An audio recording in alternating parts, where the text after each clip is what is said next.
Hello and welcome to another episode of Preparing the Way podcast, where we're going to talk about something that's kind of been a topic of debate lately for us anyway. So we're just going to keep rolling with the momentum while we have it. Is Jesus a Pharisee? We think that he was, and we're going to talk about it tonight. Stick with us. Dr. Peter Carter, I believe, has issued a response. We're going to go over his video that he released on TikTok. It's about a 13-minute video. We've got a lot to get to. So without further ado, just letting you guys know that that's how this is going to play out. But without further ado, let me bring my co-conspirator to the stage here. Sir, how are you tonight? I'm doing wonderfully. We've been because it's the weekend and it's easier to do this kind of thing. We've been celebrating my daughter's second birthday, which is tomorrow. Oh, so yeah, we've what been the? back and forth to different families' houses. But I actually have been looking forward to this because I saw the video and it was good. It was well made, well spoken. But several other thoughts that I have on it. Yeah, and we want to say first and foremost, nothing but respect to Dr. Peter. This is not in any way, shape, or form meant to be a bashing video. We're not trying to undercut him in any way. He is a doctor. I do believe he teaches at a seminary. Nothing but respect. Okay. I'm formally educated and went to a university, so I understand what it takes to be in that position. So we're not trying to undercut this at all, but we do have some things that we would like to address with him, which is fine. And honestly, I think I speak for both of us when I say I hope he does a response video to this, because I'd love to have it back and forth. And if he's more than willing to as well, I'd love to have him on the show and we can talk about it in real time. Absolutely. I think that would be awesome, actually. So consider this a formal invitation, Dr. Peter. We'd love to have you on the show. Please reach out to us. Our email is alternatemedia@gmail.com. That's ALTARNATE media@gmail.com. And our website too, alternatemedia.com is the website. We have a whole tab dedicated to this topic particularly. But yeah, so he made a video. We've been having a debate, really a discussion with some others on TikTok, and Dr. Peter got sort of dragged into this, and he made a great video. So we thought this is a great opportunity. We can address some of the points and revisit this topic. We haven't talked about this topic, you and I, on the show for a couple of years now. Yeah, it's been a minute. Yeah, so we were like, this is a great opportunity to revisit the topic. Why not? For sure. So, as per the tradition, though, before we get started, who's with you in spirits tonight? Well, still doing the Bushmills Prohibition recipe. Yes. But we also just got the Samuel Adams Winter Collection here, so I'm doing a winter white ale. Ooh. With my whiskey for my Boilermaker. I saw the winter ale at the store today. I did get some. I'm not drinking it now. I haven't cracked it open yet, but I bought it today. I'm super happy for it. But tonight, so for my beer, I'm doing the same as you, Boilermaker, but Coors Yellow Jacket. And I am wearing my Peaky Blinders cap from Boston Scally. I just got it. And with that, I'm having a Dalmore, the 12-year port cask aged. Ooh, this is a fantastic good Scotch. one. Now I would normally be drinking the Prohibition era because that's the Shelby Limited, that's the Peaky Blinders Bushmills edition, but I ran out, so I have to settle for this amazing Scotch. Woe is me. What a good problem to have. Yeah, first world problem. So,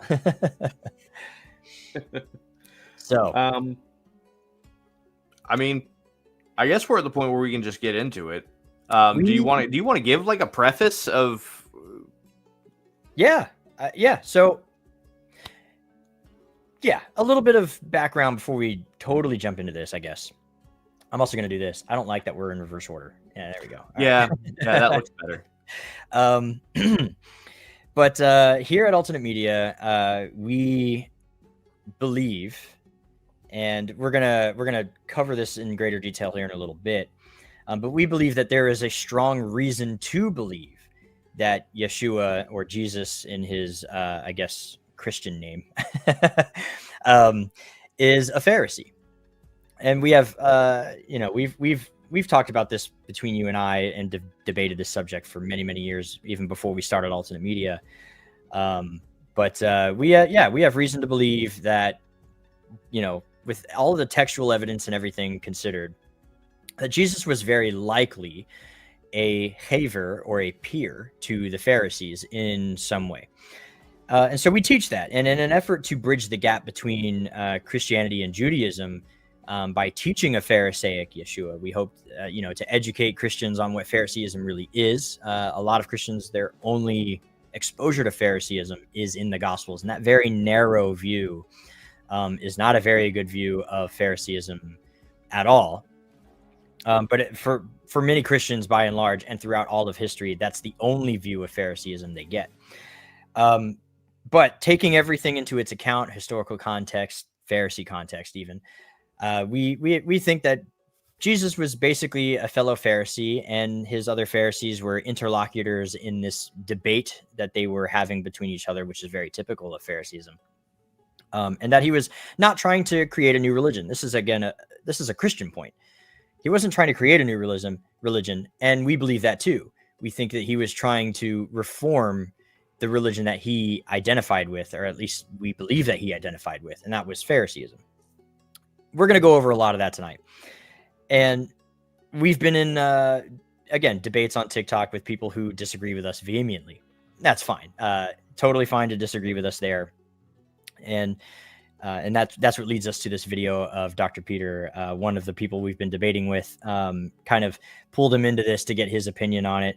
And he made a whole 13-minute video in response of his opinion on this. And we're going to go over it because you and I both watched it. And we're like, yeah, some good stuff in here that we can talk about, stuff that we want to bring up and maybe in rebuttal to a certain point. And we'd love to hear his opinion on some of these rebuttals. So please reach out to us, Dr. Peter, if you're listening. Yep. I think also, in addition to what you're saying, like, we're writing a book on this topic. We are. Yeah, that is true. And at its current point, it is almost the exact same length as every other book that's been written on the topic, and ours is only half done. Yeah. Speaking of books, so sources that we're going to use tonight. Really glad you brought that up. One source that I'm leaning pretty heavily on is this book by Rabbi Harvey Falk. Not a believer in Yeshua, by the way. He's just a rabbi. He's a rabbi who studied at Beit Midrash Elyon in Monsey, New York. And if you know anything about Orthodox Judaism, that Beit Midrash Elyon in Monsey is, this is a bona fide Orthodox rabbi right here. His credentials are without question. So this is a fantastic book from a rabbinic perspective. And then from the scholastic perspective, I have another book here by Chaim Maccobi. And he is a professor of Judaic studies at Leeds and Leo Beck College in London. So he is a proper professor. And also, I don't know that he's Orthodox Jew. He may very well be, but he argues from a rabbinic perspective. So it's probably safe to assume that he might be. But another great resource. And we've actually listed some of these books in our bookshelf already, I believe, on our website. So that's where we're pulling some sources from. That's just two. There's a bunch that we're going to go over today, of course. And since we're on the topic of books, in the link below, actually, I don't know if it's in this link below, but definitely on our website, we have Volume 1. It's been republished. This is the new edition of Volume 1. And it's been written and republished this way to be a lot cheaper. All right, now it's like $20 instead of 43, I think is what it was. So much cheaper. It's a black and white version of the book, and it matches our brand new publication, Preparing the Way, Volume 2. Just been published. Get your copy now. Volume 2 of Preparing the Way. You can get it on Amazon, and it's the link is in our website. And actually, if you look down here, it says one from among you is one of the subsections in this book. We're going to pull from a lot of this too, because that's what has a lot of the subject is that the book that this is a title you came up with too, Brad. This is your baby, basically. One from among you. That is a hint to the book that we're currently working on that we hope to publish in the near future about this very topic. So Yeah, and then last but not least, this episode is brought to you by Biblingo. So, do I have it here? Where is it? Should have it here. I think I had it in the kosher. Yeah. Use code AM15 for 50% off any plan for Biblingo. You want to learn a biblical language, be it Greek or Hebrew, this is the app to do it with. Unlike the other language apps, this is the biblical language and not the modern version. It's not modern Hebrew. It's not modern Greek. It's biblical Hebrew and biblical Greek. I use it. I've been using it every day. It's awesome. Whether you're a scholar and you enjoy the textbook stuff or you just want to learn the language on a much more practical level. And they have homeschooling available too, curriculums. It's a great Biblingo. Get it. Use AM15 as your code for 15% off any plan. And once again, thank you to Biblingo for sponsoring the show. We really appreciate and very much enjoying our partnership with you guys. Okay. Absolutely. Now we're like 10 minutes into the video and we haven't even talked about it yet. So yep. Let's get to the meat. Yeah, let's get to the meat. So I'm going to pull it up here. And I believe it's going to play immediately as soon as I click on it. So once again, we're going to play the whole video. We are going to stop the video at times to address certain points, of course. But we intend to go throughout the whole video. So strap in, grab your notebook, and plan to be here for more than an hour because I'm pretty sure that this is going to be a longer than an hour episode, just given the topic and how many points that were brought up in this video. So here we go without further ado. Hey, Dr. Pete. Thanks for your video, man. I just found you this morning on TikTok. And I wanted to ask your opinion about some of the debates I'm having with some good friends of mine. They are what we refer to as Messianic Orthodox Jewish believers. And they're trying to assert that Yeshua is clearly and obviously and unequivocally declared a Pharisee. So you're a doctor, I assume. You teach. I actually do want to stop that right here. Do you have anything you want to say to that? Because I do. Yeah, go ahead. We did not say 100% and unequivocally declared a Pharisee. That's not our position. That's not a viable position for anyone to hold with any scholastic integrity. We say very, very highly likely, with we think 99% certainty, but there's no 100% absolutes without. Right. Pretty well, 99%. And, that's because of the way this kind of discussion goes. Okay. For actually most things in history, there is no 100% certainty on any position. Whatever position you learned in school that you think is a fact, that's really at best a 99% position. Right. But the reason it's a 99% position and not an 80 or 45 or 60 or what have you is because we go based on the evidence that we can observe. Right. So you gather as much evidence as you possibly can and you examine all of that evidence. And whatever that evidence is leading the most to, that's the most likely possibility. Right. And there are some subjects where there actually is, it's up in the air and it could go both ways. Smoking gun issue. Right. That's kind of how we approach the Christmas issue here. Because the evidence can be interpreted in multiple ways, we feel it more strongly goes in one way, but even that only slightly. So this is one of those issues, though, where the overwhelming majority of the evidence does lead in one direction. That's why it's 99%. Yeah. So, and that thing about it too, and people are saying the clip volume is, it's all the way up on our end too, so it's as high as we can get it.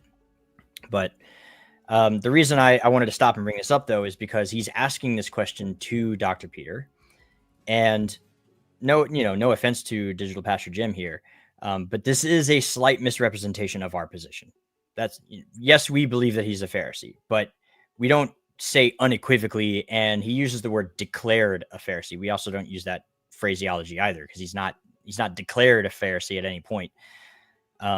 We just believe that with all of the weighted evidence together, that he very, very highly likely is one. And so, and the reason that's important is how you phrase a question to a person directly affects how they answer that question. And I think that the way he asked this question was in such a way that it kind of misrepresents our position a little bit and just enough. And then he'll go on, he kind of justifies the way he asked the question. It kind of forces the person he's asking the question to answer in a certain affirmative way, just the way that he asked the question. So, that's why I wanted to stop you here and address it, but we'll keep pushing. To the seminary or to Bible college. And so I want to ask your respectful opinion. What do you think? Was Jesus, Yeshua, a Pharisee, or was he a rebel rabbi? Was Jesus a Pharisee? I don't think from the internal evidence of Scripture, it's obvious that you could draw a 100% conclusion that Jesus was or was not a part of any one of the sects, because the Scriptures does not say that he was a X or that he wasn't. However, I do believe from the Gospels, we can draw a very strong conclusion to one or the other statements. And that is that Jesus was not a Pharisee. Jesus' relationship, we'll see, with the Pharisees was primarily dialectical, meaning that he went back and forth with them in a debating and sometimes agreeing fashion. But we still can conclude that he wasn't a Pharisee. So first, if we look at Matthew 23, if we'll just kind of look at the language, okay, his linguistic usage in Matthew 23, where he repeatedly said, "Woe unto you, Pharisees, you're hypocrites. Woe unto you, Pharisees." The language that he uses is one of an outsider and a reformist. He uses repeatedly the second person plural, you, Pharisees.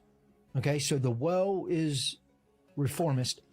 The you is second person plural of one that's from the outside. He does not say we, the second person or the first person plural. Sure, you got some stuff. Yeah, there's a lot there. So the point that he made about it being dialectical is not evidence that Jesus is not a Pharisee. That's actually not an argument. Generally speaking, and I commend this professor for knowing more than the average Christian about the Pharisees. But and again, I don't mean this to be in an offensive way, but there's a lot he could still stand to learn. And I think that that's also partially worth bringing up, is that tagging this professor in and then behaving as though this was some kind of a sledgehammer in the argument. Really, it was like a very complex form of a faulty appeal to authority, which is why we are also going to be pulling from other credentialed scholars who agree with our side. Right. Because, like, at this point, you tag the guy because he's a professor, and you thought that was going to be like an uber good point, but it's actually not. The relationship that all Pharisees had with each other was dialectical. So Jesus actually engaging in a dialectical relationship with the Pharisees actually better serves as evidence that he was a Pharisee.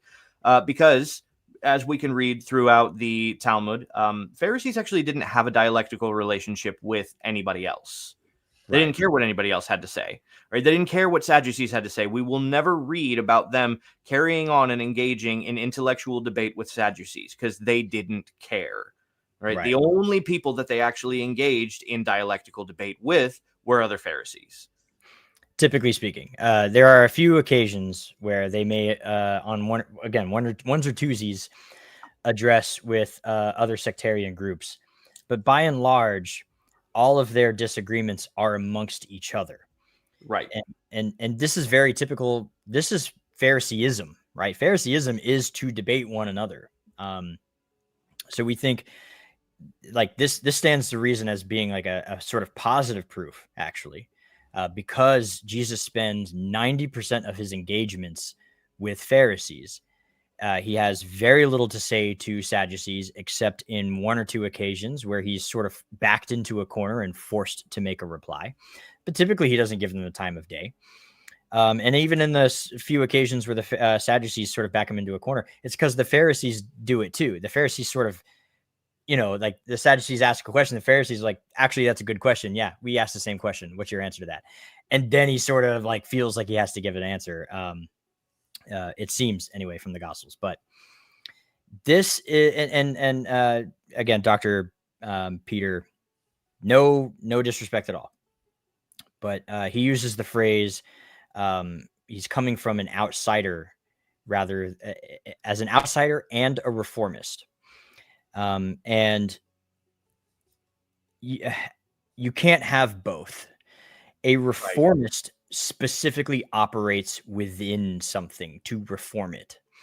Martin Luther was a Catholic who wanted to reform the Catholic faith to exclude some of the things in his 92, his many that he, but his point, he was trying to reform an existing religion. A reformist is somebody who's operating within an already pre-established religion.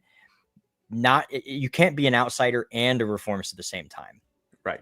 And so, and that's just by definition. So to call him a reformist puts him into one of these camps. Which camp would it be? We think, the Pharisees, of course. Now, in Martin Luther's case, I can hear it now being brought up, in the comments. Martin Luther started the Protestant Reformation. I get it. He didn't mean to do that. Right. Martin Luther would never have considered himself anything other than Catholic. Yeah, he started the Protestant Reformation, but again, it was meant to be a reformation of the Catholic belief system, to get rid of mostly relics and stuff like that. And to be truthful, that's effectively what he did. Lutheranism is basically just diet Catholicism. Yeah, fair enough. But yeah, so that's what we mean. So the outcome of a reformist, if it results in a new religion, that is not evidence of him being an outsider. Martin Luther is not an outsider as a reformist. He didn't start that way. And so we think the same is true with Jesus. He may be a reformist, but he's not acting as an outsider. Now, whether or not the result of that happens to be that the religion that creates after that would put one outside, that has no bearing on the fact that he's a reformist working from the inside, we believe. Right. And on the point that he's working on, I don't know if he's mentioned the Greek. Has he brought up the Greek? Yeah, he brought up the second person plural. Right. Yeah, that is the second person plural. So that's true. But this is one of those examples where you can't really have your cake and eat it too. You can have it one way or the other, and whichever way you take it is going to ultimately create problems for the position. The reason being is that the word that he is referring to, right, which is himin, himin in Greek, which is the dative second person plural. The trouble is we find essentially a slightly modified version of the exact same word in John 1:26, right? Himon, which is the genitive second person plural, where John the Baptist is looking at Pharisees, and it is indisputable that he's looking at Pharisees, because if you read 2 verses above in verse 24, it says that the people that he was directly speaking to at that point were sent from the Pharisees. Yep. And so he points the finger and says, one among you. And so it's the same specificity. Right. Okay. So we don't get to apply this specificity in Matthew 23 and then in John 1 go, well, he's speaking to a broader crowd, though, because that not only betrays the specificity of the Greek that we've just spelled out, it also betrays the plain words of the text, where it says that the people that he's speaking to at that point are Pharisees. So in that case, we actually have 2 reasons to believe that he's speaking directly to Pharisees. Number 1, the text says so. Number 2, the specificity of this Greek in question. And in that verse, John the Baptist says that, that Jesus, Yeshua, was one among you, pointing at these Pharisees that he's speaking to, right, which would be a textual evidence for Yeshua being a Pharisee, since John the Baptist in this passage appears to be calling him a Pharisee. Yeah, and I'm actually going to pull. I didn't have it pulled up. I'm going to pull it up because I do want to read it. It's important that we specify what we mean here. So, from the textual evidence by itself, we have an entire context that we need to address. John the Baptist denies being the Messiah in verse 19. This is chapter 1, by the way.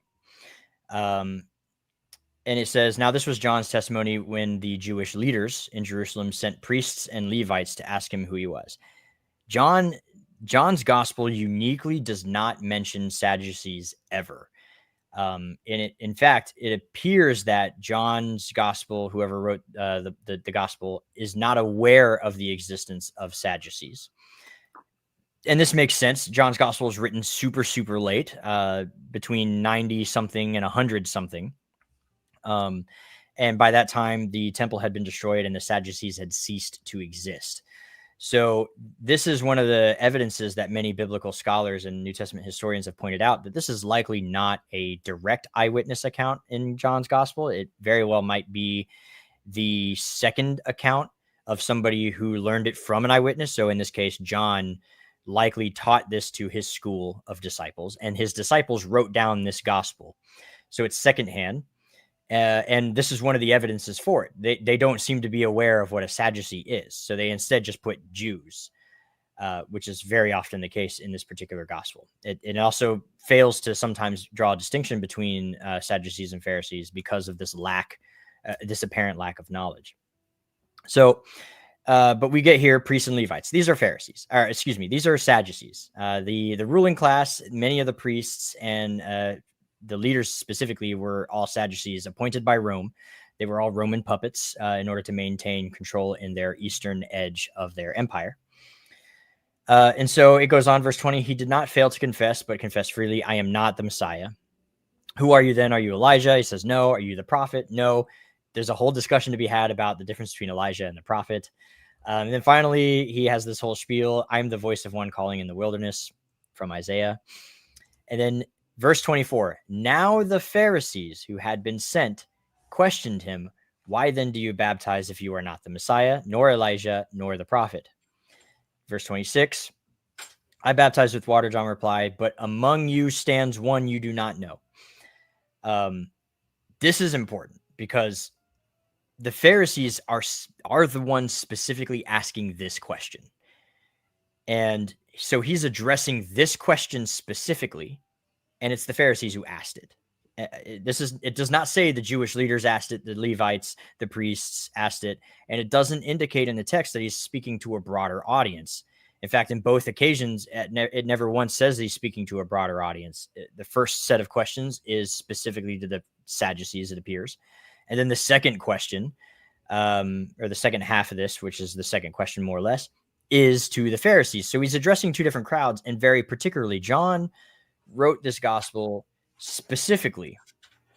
These details are not on accident. And so we think that that is a key detail that actually says a lot. He's talking, the Pharisee is the one who asked the question. So he says, okay, well, I baptize with water, but among you, pointing the finger at the Pharisees, stands one you do not know. And we think that this is an internal textual evidence of this, because John went out of his way to include the Pharisees in this particular passage. He could have said this at any point. He could have said, now, talking to the Jews, he said, one amongst us. And to get to Dr. Peter's point too, he says, he uses outsider language, and I don't think that he necessarily does. But we can get into that. But even if that's the case, why didn't John say among us stands the Messiah? He doesn't. He in fact is pointing to the askers of the question in here. And then additionally, my point, the last point I want to make before moving on, the second person plural is not exclusively outsider language.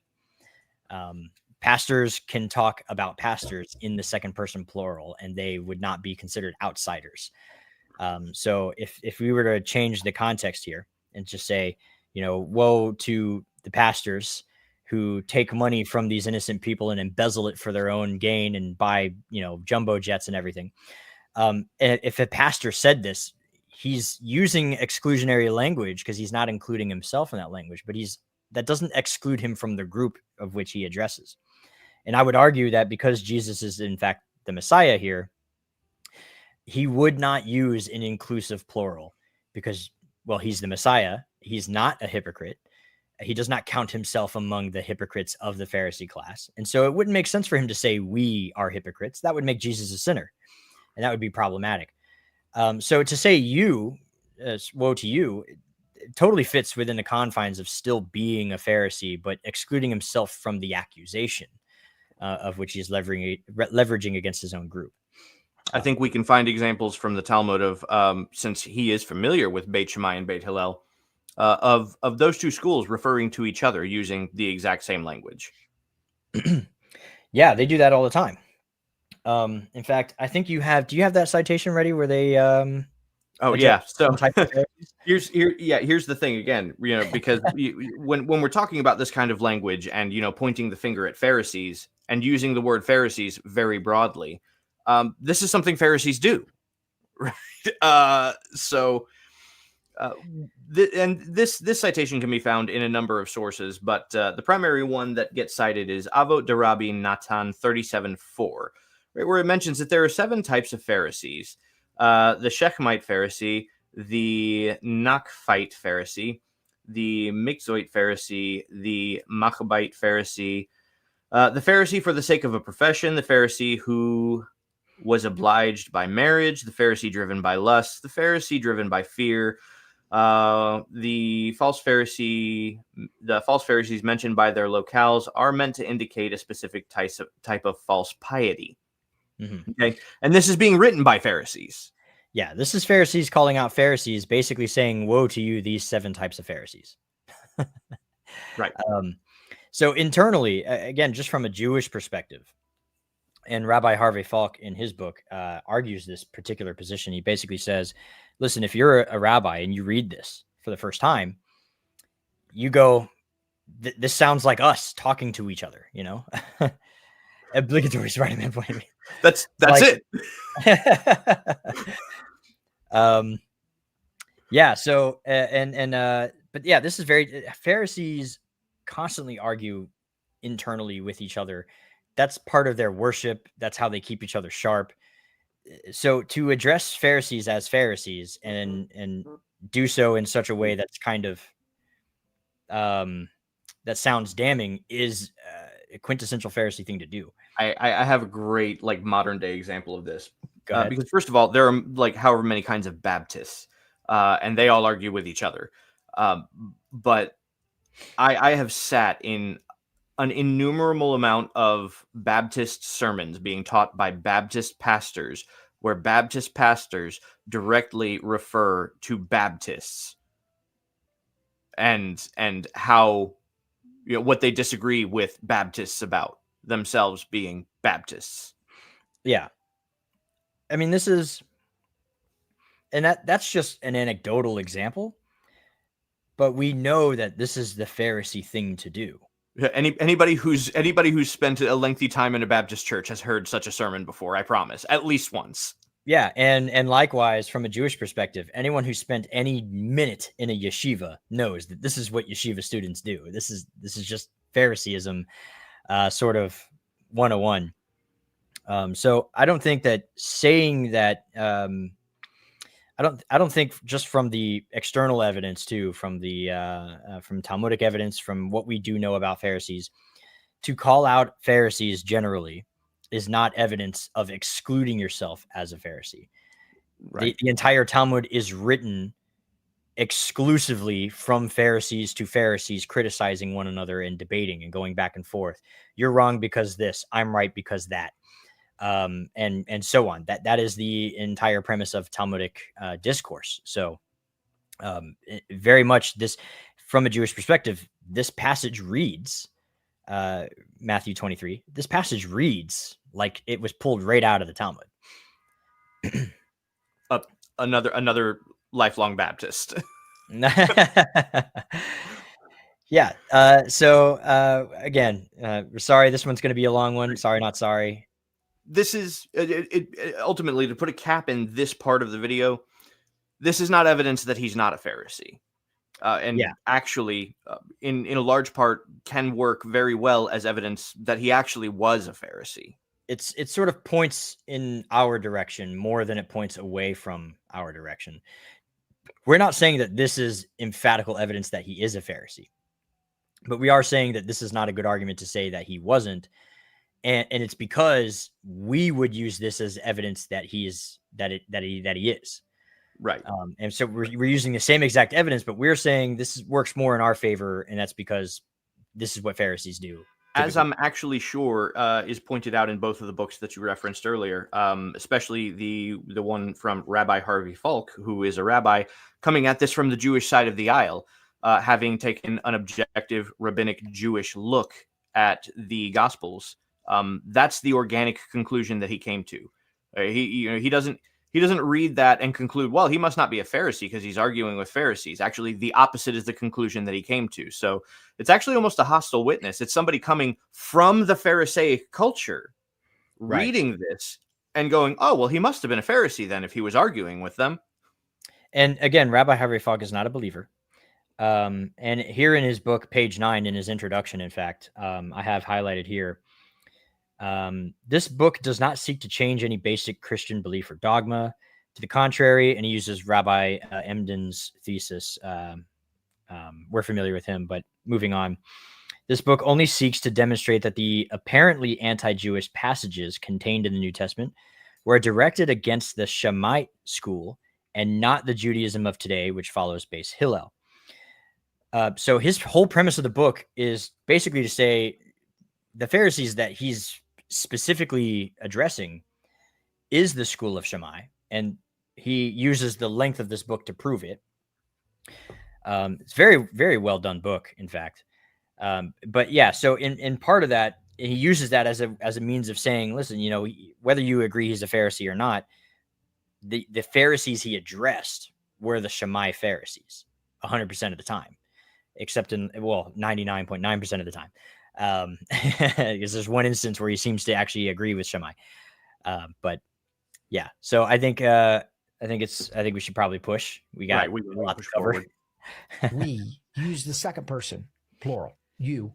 So he doesn't say we need to reform. We need to do better. We have been hypocritical. We need to do this. But he says, nor does he stand in one of the schools of the Pharisees as in to say the school of Hillel or the school of Shammai, and say, woe unto you, school of Shammai or of Hillel. But he stands outside of the whole group of Pharisees and says, woe unto you, Pharisees. So, yeah, I was just about to say to stop it there. We're on the same page. Right.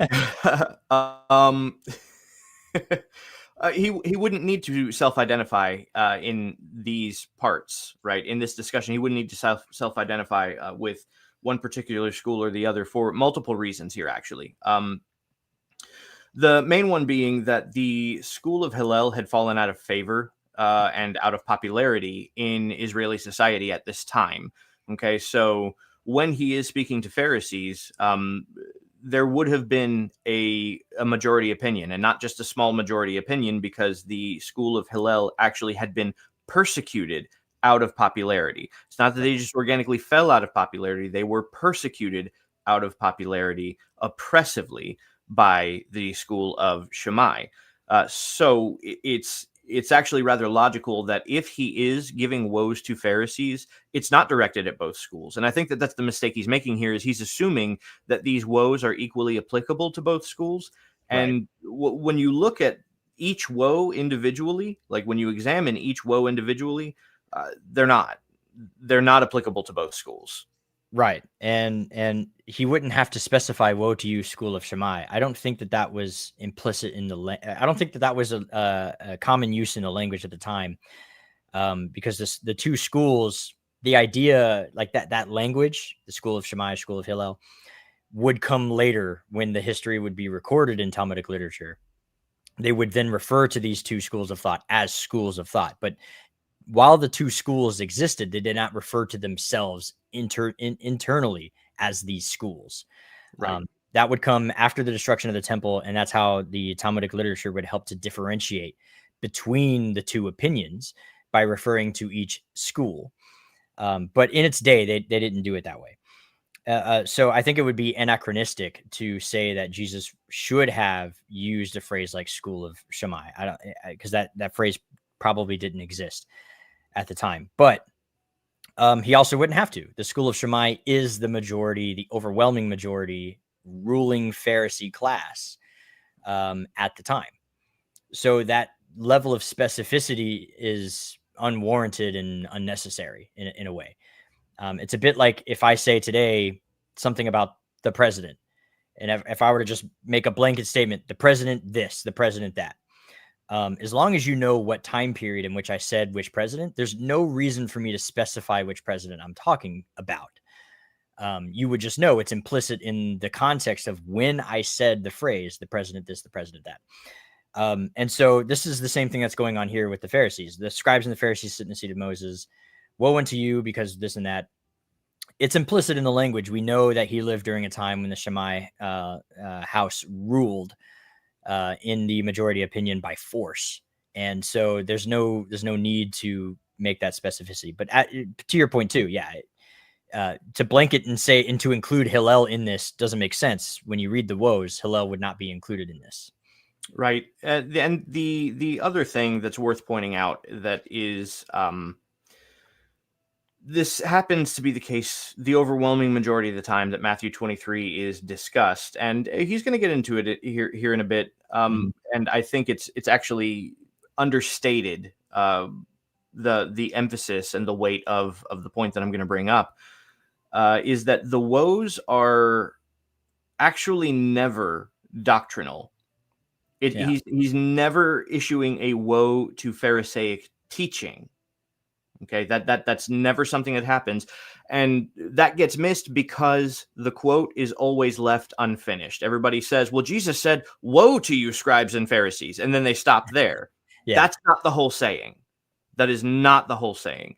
The whole saying is, "Woe to you, scribes and Pharisees, hypocrites." Okay, it was specifically hypocrisy that he was addressing, not teaching, not doctrine. Right. And I think it's worth noting, and I wrote this in my notes, he never once addresses these woes to any other sect of Judaism at the time. So are we to believe that he thought the Sadducees not hypocrites? Are we to believe that he thought the Essenes were perfect in every way? I'm sure the answer is no. But he's specifically, and I think he brought this up in the video, that it's interesting the Sadducees aren't mentioned. And that's because he has no reason to address the Sadducees. He doesn't see himself as part of the Sadducean ruling class in the priests, excuse me. So he's addressing within his own movement to make a reformation within his own movement. What you just said there, actually, and this goes to your point on being a reformer can really only be something that is done from the inside and not the out, is the fact that he actually doesn't have a dialectical relationship with the Sadducees at all. Right. And then the Essenes are practically never mentioned because they were too insignificant at the time, really, to be worth mentioning. And they were very private. They were sectarian. They wouldn't have been in Jerusalem, which is where he spent most of his time. But he doesn't have a dialectical relationship with the Sadducees at all, which is interesting because usually the anti-Pharisaic position is being argued typically from a very sola scriptura, written Torah only position, which would have been the Sadducean position, right? So you would think that if nothing else, he would actually agree with them and maybe address the Sadducees on their own hypocrisy because they were in fact hypocrites. Right. But he actually doesn't have a dialectical relationship with the Sadducees at all. Whenever they attempt to initiate said dialectical relationship, he basically writes them off entirely. Like if I were to paraphrase what he says to them in the modern vernacular, he literally says, "You're too stupid to know that you're stupid." More or less. But that's the important thing to point out, though, is he's not addressing Sadducees at all. But we know the Sadducees, we definitely know he disagreed with them doctrinally. But he never says, "Woe to you, Sadducees, hypocrites." Right. He treated the Sadducees the way a Pharisee would treat the Sadducees. Yeah, he writes them off. Nobody cares about the Sadducees. We're not talking. We're you and I. Let's have a talk. And that's the way he's the language. It's very implicit in the language that he's using. So to say that he's only including the Pharisees as being anti-Pharisaic, well, you got to acknowledge that he's excluding basically everyone else who also he had problems with. So it's more interesting that he only includes the Pharisees to say that he probably was one himself, basically. Right. And I don't know how, I forget exactly because it was like days ago that I watched this video, but I don't remember exactly how in depth he got with these woes. I don't know if we went into any detail into these woes, but there is an article on our website that I've written addressing each woe individually, in depth, with citations, even pulled from the Talmud itself, where the woes that Yeshua is giving these Pharisees are woes that we find in the Talmud. In fact, I'm going to bring up the website and see if I can't show it off a little bit, because that is an excellent article. The Matthew 23 and the Seed of Moses article is a fantastic one that you've written. I hope this doesn't mess it up. Let me try and share it. See what it does. How does it look? It looks like crap. Let me try this. There we go. But this is the article in question. The Seed of Moses and the 7 statements of woe. It's about a 30-minute read, 26 minutes. And it goes, this is this is everything. Again, you got Talmudic citations in here about the whole slaughtering of the house of Hillel. The opening statement, the Seed of Moses, and what that even is. This is a very great article, very extensive. Definitely one of my favorite articles of yours, hands down. So a lot of this stuff we've already covered is what we're trying to say. So we don't want to spend too much time on this particular one. But yeah, so let me bring this back to the stage. His language is one on the outside. When I say that his tone is prophetic reform, that is the same as to say that it was like Amos or Isaiah or one of the prophets who their position in their tone was one that stood on the outside of the general public to whom he was referring, this case being the Pharisees, and what stood on what he believed was a correct boundary line, calling the general group that he was referring to back to a particular standard.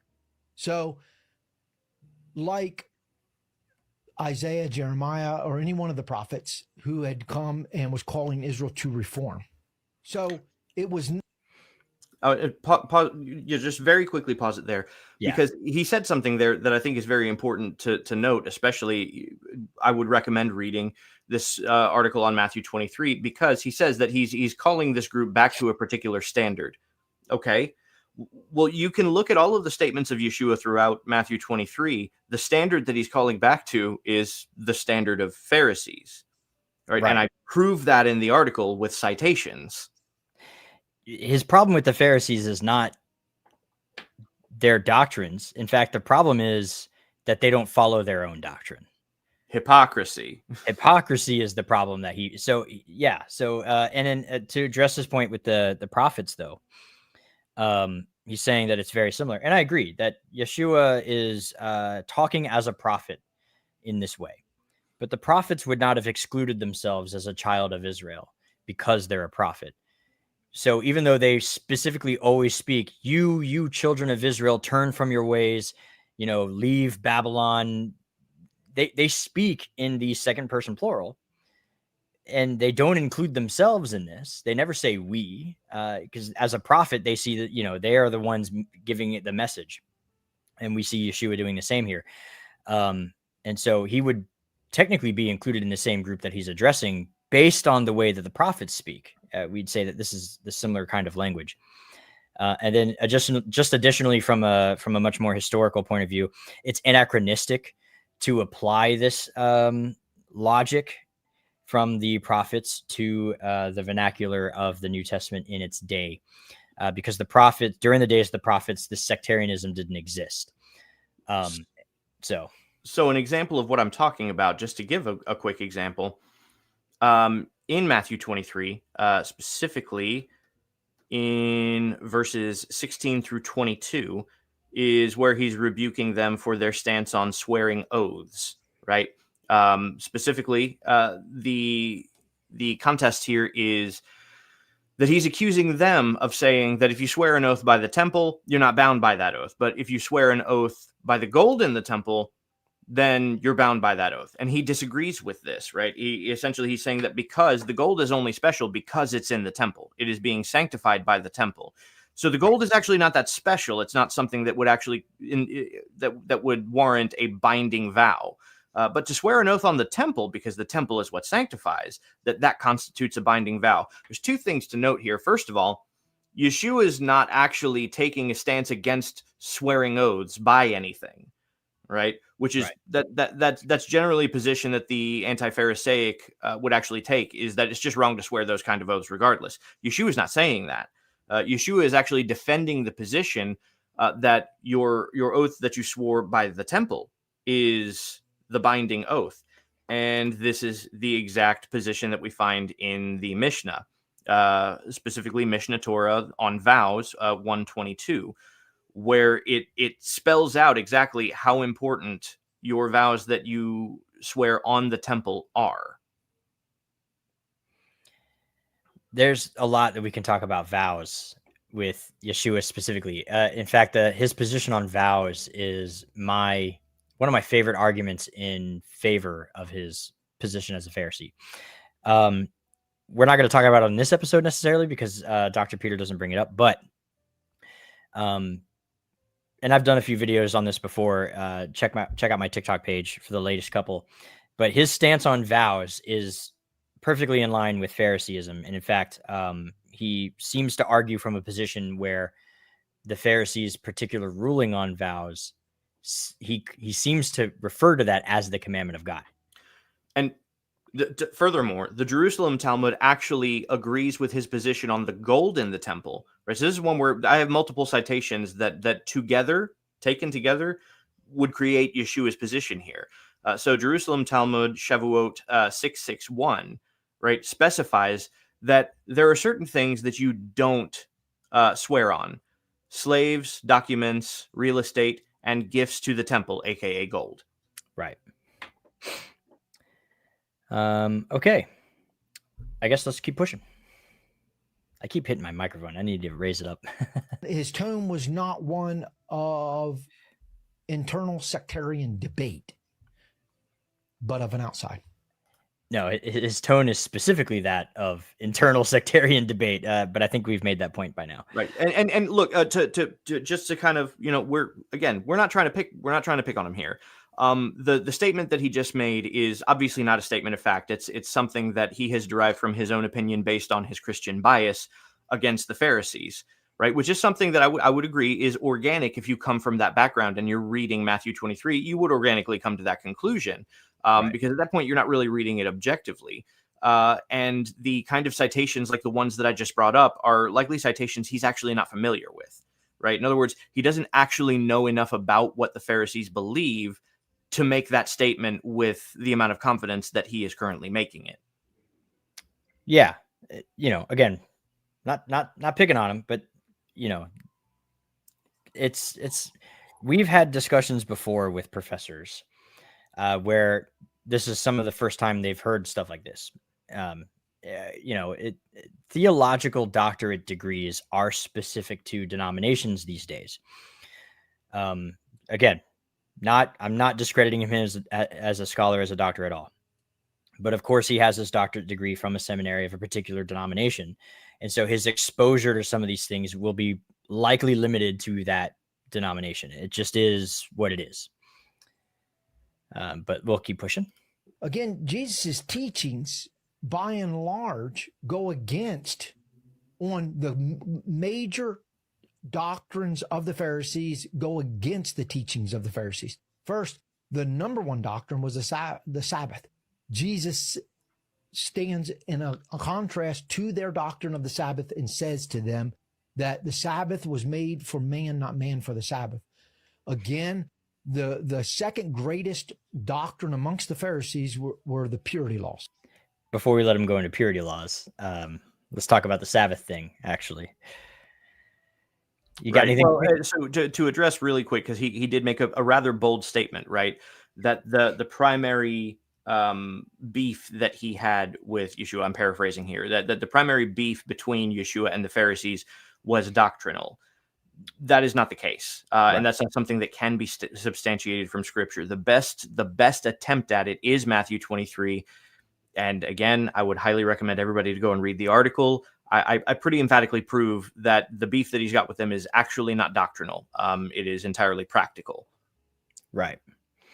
No, and talking about the Sabbath being made for man, not man for the Sabbath. This is Jesus's unique spin on a Hillelite opinion. And what we mean by that is Shammai tends to have a much more strict ruling on what is and is not permissible on Shabbos, where Hillel tends to take a little bit more of a lenient opinion on Shabbos. I believe it's Hillel, for example, that we follow when it comes to the law of the Eruv, which is a lenient position. The idea that you can have a border set up around a neighborhood and consider that a domain, so that if you have anything in your pocket when you walk from your house to synagogue, it's not considered carrying. That's considered the lenient Hillelite opinion. So when it comes to the Sabbath laws, what we see is Jesus time and time again seems to be making an appeal to pikuach nefesh on a much more lenient standard of pikuach nefesh. So many think that pikuach nefesh simply means to save one's life, to prevent someone from dying. And that's the only means in which you can break the Sabbath. But there's also precedence for health and even a little bit of an enjoyment. And so it seems the precedence for this is Yom Kippur. Yom Kippur is the most holy day, and you have to fast on that day, and that's universally accepted. But Pikuach Nefesh is invoked for pregnant women, and pregnant women are commanded to eat on Yom Kippur because of the life of themselves and of the baby. In fact, the Mishnah doesn't say one way or another, so it's basically both. And so you can see that Pikuach Nefesh can be invoked for something as comfortable as eating. And they're saying that this is for their health, and it could be dangerous for a pregnant woman to fast. I'm not saying it's not, but it's not life-threatening to go 12 hours without eating, 24 technical hours without eating at all. And so what Yeshua seems to be doing is invoking a much more lenient, a more in line with like Yom Kippur version of Pikuach Nefesh, in saying that, like, yeah. So this guy, he's been lame his whole life. I healed him on the Shabbos. I happened to run into him on the Shabbos, and I told him to pick up his mat because that's his house. That's all he has. And in fact, with him picking up his mat, I think it's interesting. The Pharisees actually question him, "What are you doing?" Like you're carrying your mat on Shabbos. That's forbidden. What are you doing? And he goes, "I just got healed by this guy, Jesus, down by the pool." And they leave him alone. They're like, "Okay." And so he goes on his merry way. They don't even address the fact that he's carrying on Shabbos. And that's actually because there seems to be a Talmudic precedence where if a person happens to be healed on Shabbos and they have their mat with them, because their mat is considered a part of their home, if they leave their mat there and it stays there until after sundown, they have carried now. Because before, they were under no obligation. It's like a wheelchair. Like you wear your wheelchair on Shabbos. So if you take your wheelchair out, now if you get healed on Shabbos and you no longer need your wheelchair, if you leave it, now you've carried. But if you take it back to your domain and leave it there and then come back out, now you've not carried, because there's no transfer of domain over the time period. It gets really weird, but consider it like a wheelchair. A person who's in a wheelchair isn't considered carrying on Shabbos because he wears his wheelchair per se. So a lame person in his mat, same thing. So they leave this alone. They're like, "Oh, that makes sense. You were lame. You're healed. Got it. Keep going home and you're good. You won't be in violation of Shabbos." And then they go to Jesus and they're like, "You're healing on Shabbos." and that's that's their problem. So there's a lot going on that's definitely what's going on here. But he seems to be taking the Hillelite side of things. The more, instead of Pikuach Nefesh only applying to a dire life-threatening situation, it can also apply to somebody's health. And this comes from Torah. Torah says, don't stand idly by while your brother bleeds. So, he could be saying, because I have the ability to make a healing, I feel obligated to make a healing. There's another layer to the whole dynamic of that scenario, which has to do with the hierarchical nature of Judaism at the time. Right. Is they see this man carrying his mat and they stop him and say, "Hey, what's what are you doing? Hold on, this is forbidden on Shabbat, right? And he goes, well, that guy over there, he healed me and he told me to take this home, you know. And at that point, they don't question that dude anymore. They go to the authority source that he was citing, right? Right. They go to the authority, which if they didn't consider Yeshua as an authoritative figure, then it wouldn't have made a difference. It would have said, well, we don't care about that. He's got no authority, right? He's not allowed to do these kind of things. He's not allowed to command you in any such way. Drop your mat right now, right? But they don't do that, right? They immediately say, oh, well, okay, we better go talk to that authority then, which is dignifying that he does have the authority, which is a peer type behavior. Right. It's one of those, oh, a rabbi told you. Okay, well, show me this rabbi. Yeah, let me go talk to this rabbi. Yeah, but if it's just another Am Haaretz, another Joe Schmo non-rabbinic or non-recognized rabbinic figure, then they'd be like, well, and you thought it was a good idea to listen to this guy, you know, like, so yeah, he wouldn't be off the hook for that. But they do seem to treat him as an authority. And I like how you bring up the hierarchy, because the hierarchy is actually a main proponent of our position, that the Pharisees always address him when his disciples are in the wrong. And that suggests that they see him as the peer. And so they address him for being responsible for the disciples.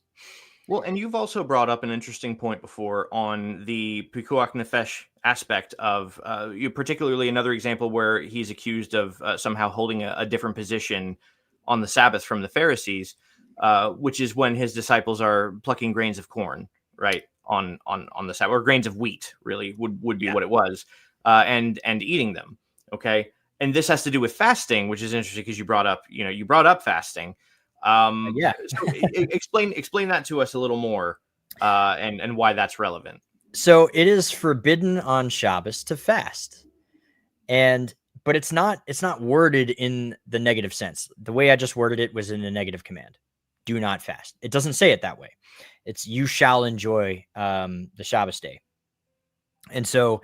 One of the rulings is basically the rabbis say you can't fast because you're supposed to enjoy the Sabbath day. And basically the way they come up with it is you have to eat.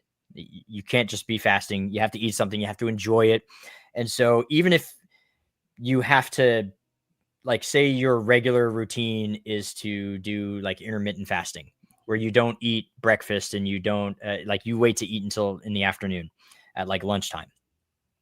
They say, okay, that's fine, but you should eat a little something or drink something or partake in some kind of food in some minuscule manner so that you do not appear to be fasting on Shabbos. And they go so far as to even say, if you wait until the afternoon to eat your first meal, you're violating the Sabbath. And so in this particular example, we see the disciples are hungry and they start picking plucks of grain on the Sabbath day. And they're like, yo, one of the arguments, I think I wrote it in an article, but basically he very well could be telling his disciples, listen, you eat something so that you're not violating the Sabbath by fasting. So pick a couple of heads of grain, rub them between your fingers, eat something, and you're not violating the Shabbos. And that's actually not the point that he makes in his argument when he rebuts the Pharisees' questioning, but it is a point that could be made based on what we know about the Sabbath day. Right. The point that he's making, which, we would say is the point of Pikuach Nefesh, the final statement that he makes there, that the Sabbath was made for man and not man for the Sabbath, is, again, that's not a statement that the Pharisees would have disagreed with necessarily, which, again, we see that they don't argue the issue anymore after that. Right. And it's not because, his divine wisdom was just so profound they didn't have an answer to it. It's that they actually had no argument with what he said. Right. Yeah. Because it's actually something, it's a doctrine that they were already familiar with, and was part of the compendium of their doctrine. To say that the Sabbath was made for man and not man for the Sabbath is essentially a paraphrase of you shall live by them, not die by them. Right. And again, the fact that they stopped questioning him because the argument is in line with their philosophy and they accept it. So it's good. They're like, oh yeah, good point. We forgot about that kind of like mentality. They don't leave him alone for any other reason but that. His answer to the question was good. All right, let's keep pushing. And Jesus stands in complete contrast of their stance on the purity laws and says that it's not that It's not that which comes out of him or goes into a man that defiles him, but it's that which comes out of a man, which Jesus stood on the doctrine of pre-exilic Judaism. He's going to get into Zoroastrianism in here in a little bit, but the purity laws. Now this is, and I wrote in my notes, admittedly a kind of good point, but we do have an answer for this. Well, I was going to say that's actually literally how the purity laws work, is that it's what comes out of you that makes you impure. I mean, in a very literal sense, right? This is why one time a month for a week, women are considered impure because of what is coming out of them. And the same thing for men. If a man has, a rather excitable dream that causes something to come out of him, that makes him unclean. Like Well, in its context, many Christians get this wrong because they don't understand the difference between unkosher and unholy. Yes. And Jesus's words here specifically, I believe it's koinos, I believe is the Greek word that he's using there. I'll have to look at it to double check my sources, but he's using the word for unholy. And because they're not talking about eating unkosher food. He's not saying, well, why are your disciples eating pig? The question is they're eating bread without washed hands, which according to ritual purity laws would render the food unholy. However, according to Pharisee teaching, eating unholy food does not render a person unholy. It's a precautionary measurement for temple practice, but it doesn't actually make you, if you touch, and this is true of women who are on Nida, they can still cook bread and feed you bread, because anything that they transfer to the bread, impurity goes down, it doesn't go up. And food is considered lower. So you can transfer unholiness to food, but food cannot transfer unholiness to you. And so his statement is true. It's not what goes in when it comes to clean kosher food. It's not, just because the bread is now ritually unclean for temple use, it doesn't make the person unholy. But what you say does, it makes you unholy. So the kosher laws aren't being talked about here, but yeah, purity laws are being talked about here a little bit. Kind of a point, but also why we think Yeshua was indeed a Pharisee, because the Pharisees raised this point to him. The fact that they care at all and they go to him for this is like proof positive to us that he was considered at least a chaver, a peer with the Pharisees, because if he was just an Am Haaretz, they don't care. Why do they care what this guy is? They don't follow the purity laws. Good for them. Pharisees did not make a practice of walking up to the common man and saying, "Why aren't you washing your hands before eating bread?" Right. The fact that they catch this and if they see him as a fellow Pharisee, that's weird for them. So they feel like they have to call it out. So the fact that they call this out it fits with our argument that he might be a Pharisee, because otherwise, why would they care? Like, whatever. That's just a regular guy not washing his hands. So many people do that. Who cares? Right. The Pharisees treat him like he's a Pharisee. Yeah. Which is why they scrutinize him so harshly, because they expect him to hold himself to the same standards that they hold themselves to. And they question every time he doesn't, they bring that to question. The fact that they do that is an indication that they at least consider him a peer. And I wrote this in my notes. Even if he wasn't a bona fide Pharisee, that is to say, he got smicha from somewhere and is an authoritative, bona fide rabbi with all of the authority from some passed down. Even if that's not the case, categorically, he's a Pharisee by his belief system. Everything he believes, his entire core doctrines, his views on the afterlife, views on the Messiah, the stuff that he teaches, it's all core Pharisee doctrine. There's no other sect that aligns with what Jesus teaches more closely than the Pharisees. And even the Pharisees would admit that there's a time and a place for abandoning ritual purity laws. The Essenes would disagree with that. There's a joke, actually. The Essenes didn't poop on Sabbath. I don't know if you knew that. Yes. But they didn't. And that's because they believed that the waste had to be a certain distance away from the main camp. And so the Essenes built all of their latrines very far away from the camp. That distance was outside of the distance of a Sabbath day's journey. So on the Sabbath day, you couldn't poop.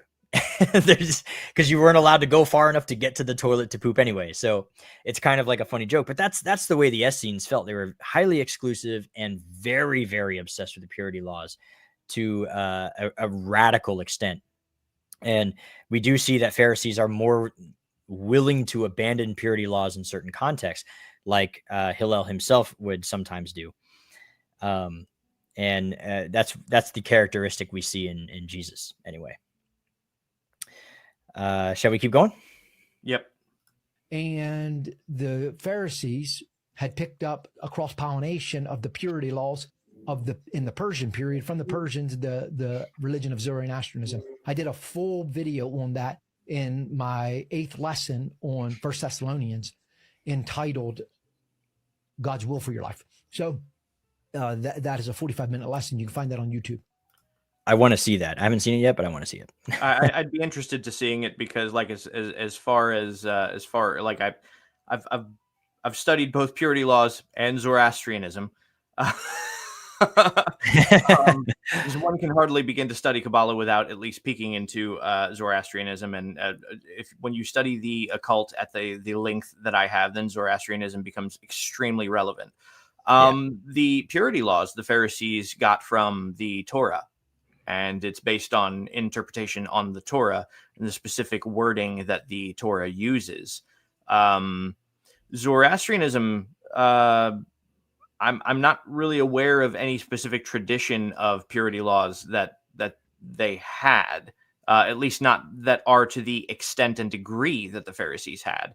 Right. Unless, so I'd be willing to watch the video and see the evidence that he's got, but that's, it's not something I've come across in my studies, and I've studied Zoroastrianism quite a bit. Yeah, that's why I say I want to see it. Unless I think you accept the Torah wasn't finalized until during the Babylonian exile. I think that's the only way you could make that argument. Right. Because then they're saying that all of the purity laws for the priests come down from Zoroastrianism. And if I had to guess, because I've watched his other video on Rabbinic Judaism and the origins of that, and he essentially ties Rabbinic Judaism back to the Pharisees, and he ties the Pharisees and their doctrine to the Babylonian Talmud, and that back to Babylon, where they would have been exposed to Zoroastrianism. If I had to guess, I would say that's probably the link that he's making. Right. But that's not a correct link to make. But I'd be willing to watch the video and see if there's actually like Zoroastrian sources that he pulls from to demonstrate a similarity between the two. Yeah, but by and large, the purity laws that the Pharisees had enacted are all of the laws that were meant for priests, enacted for the everyday person, or at the very least for Hevarim, fellow peer Pharisees. And the reason for that is they saw themselves as a nation of priests. And so they took the laws that were meant for priests only, and they implemented them in their own lives. And a lot of this, it's not from nothing. The table in your own house is your altar, and you are the priest in your own home. You are the head priest of your own house. So your dinner table is the altar. You can put sacrifices that were given at the temple on this altar at your house. And so that's why you do Kiddush. You bless the wine, you bless the bread. You are the priest of your own house. And so they enacted a lot of these purity laws to stand in solidarity with the priests for stuff like this, because they have to wash their hands before bread. So you're the priest of your own house. You have to wash your hands before bread. That's where these laws really come from. Right. And that principle in and of itself, right? The idea that, a man's home is his temple, right? It's a sanctuary of sorts. So the dinner table is the altar. And then one could also imply there that the bedroom where he is intimate with his bride is his holy of holies. Right. You can make that. And that's something that we do find in Zoroastrianism, this idea that everything is a microcosm of everything, right? And the world is God is a fractal, right? And so everything is the same, represented just on smaller and smaller scales the farther in you go. And sure, we find that in Zoroastrianism, but Zoroastrianism doesn't exactly have a claim to that, because that's something that we can just observe in nature. We see it in Egyptian theology too. Right. It's kind It's of a little actually bit just an everywhere. inherent reality of the cosmos. But I think Judaism fleshes it out more specifically, which is why Yeah. the Pharisees became so popular with the common person. The Pharisees were seen as more relatable to the everyday man because they taught that your temple could be at the house. They were the only branch of Judaism that was taking Judaism away from Israel to Jews that were not close enough to come to Israel, where the center of worship is at the temple, and say to them, listen, your body is a holy and living sacrifice. You are a living Torah scroll. Your table is your altar. So make your family a family of priests and live your life like you're in Israel, but in your own home. And that's how you bring God to that's how you bring God to your place in a special way. This is unique to Pharisee teaching. It's the way Paul taught. He taught that way because he was a Pharisee. And it's the reason why Phariseeism became the dominant orthodoxy in Judaism after the destruction of the temple. Once the temple is destroyed, Sadducees, Essenes, all these other sects that required a temple use fell away. But Phariseeism didn't rely on the temple. It, obviously held the temple in very high regard, but it didn't need a temple. And so Phariseeism took hold in the rest of the world because of this. Anyway, pushing on. Again, he was a friend and welcomed sinners and tax collectors, ate with them, which went starkly against the Pharisaic boundaries of purity laws of whom you could and could not eat with. So, that is true. Sure. He did break this. And this is where we say he's the reformer in this case. Right. Well, so on that actually warrants some fleshing out. Okay. Because when this is used as evidence that he wasn't a Pharisee, we have a problem because he also ate with Pharisees. Right. Right. So what the problem here is we have two possibilities, and we have to use our best judgment that we can based on what we know of other Pharisees and their own behavior, to determine what is the most logical and rational possibility of these two. Now, the two are that he was a renegade, and that he was not a Pharisee, and that multiple Pharisees throughout the Gospels broke their own tradition in order to have dinner with him. Right. Or that he was a Pharisee, which is why so many Pharisees didn't have a problem having dinner with him, but he was slightly out of what's the word that I typically use? Out of the norm. He was slightly unconventional, right? Slightly unconventional, right? So which is more likely, that more than one, that multiple Pharisees broke their own tradition to have dinner with Yeshua, or that they didn't break tradition, but Yeshua, as the one Pharisee in this example, broke tradition? Okay. And we have other examples of this, right? Gamliel himself, okay, was slightly unconventional as a Pharisee. We know for a fact he was a Pharisee. Even in the New Testament, he's referred to as a Pharisee. But what we know about Gamliel is that he taught his students Greek philosophy, which is unconventional. Arguably more unconventional among Pharisees than having dinners with a publican. Yeah, because at the time, Greek, even as a language, was considered an abomination to Jews. In one of these, you're actually still having dinner with a Jew at the end of the day, right? So that's the merit that you have there. On the other one, you're actually teaching your students something that the rest of Judaism believes to be objectively pagan. Right. So Gamliel actually is more unconventional than Yeshua in this case. So the logical conclusion here is that Yeshua was a Pharisee. That's why other Pharisees had dinner with him, but that he was unconventional, and that's why he was fine having dinner with publicans. And this is where this argument typically becomes one of over-exaggerating this point in the negative. It's not as harsh of a point as it's made out to be, and it's actually diminishing the degree to which his having dinner with Pharisees speaks to him being a Pharisee. Right. And in fact, as I think we kind of basically pointed it out before already, the fact that he ate with tax collectors and other sinners. And the Pharisees point this out is another indication that this is weird for them. If they see him as another Am Haaretz, as another guy, then they don't care who he eats with. But if he's a peer, then it's weird that he's eating with sinners and tax collectors, because Pharisees wouldn't usually do that. So for them to point this out and go, well, hold on, what's this other Pharisee doing eating with sinners and tax collectors? That makes more sense than going, oh, well, hold on. What's this regular guy doing eating with sinners and tax collectors? Like, it doesn't make sense to call it out. Again, like the Pharisees didn't make a habit of looking at the common man and saying, why are you eating with common men? And they also didn't make a habit of asking Sadducees, Boethusians, or Essenes why they were eating with publicans or what have you, Right. Which is another point to note, that Yeshua ate with publicans, sinners, and tax collectors and whatnot, and he ate with Pharisees, but he never ate with Sadducees, right? Which is something that a Pharisee would never do, and we don't observe him doing that. Yeah, well, he and the Sadducees did not get along. Right. But let's push. So again, these were some of their greatest core doctrines, and Jesus is in complete contradiction of them. So that would suggest that he was not. One point. Again, on this point, because it's worth noting that when the Pharisees address him for eating with tax collectors, publicans, and sinners, his response to them is to make a contrast between the Pharisees and the sinners that he's eating with, right?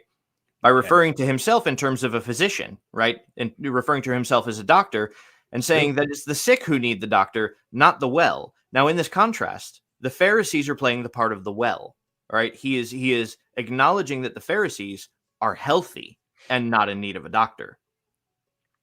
Yeah, he basically says, you guys are fine.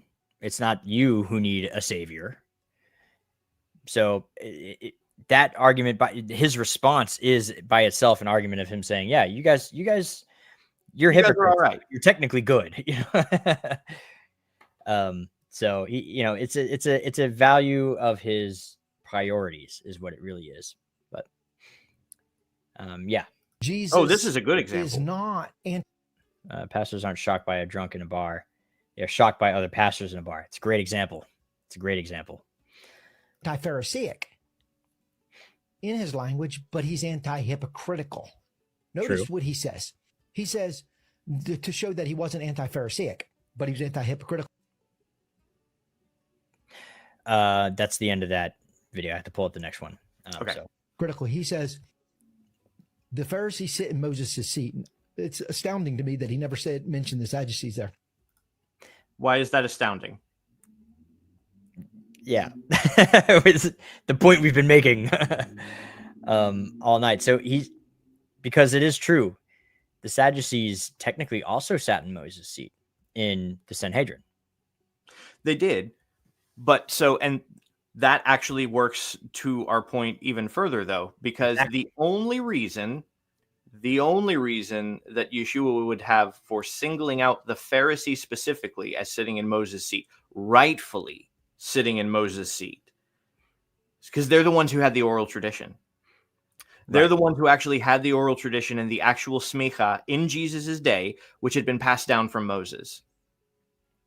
And this is Jesus basically acknowledging who he sides with, because the Sadducees also sit in Moses' seat, but he doesn't say, listen to what the Sadducees do. He says the Pharisees and the scribes are like buddy with the Pharisees, because the Pharisees are very particular about their scribal and use of scripture.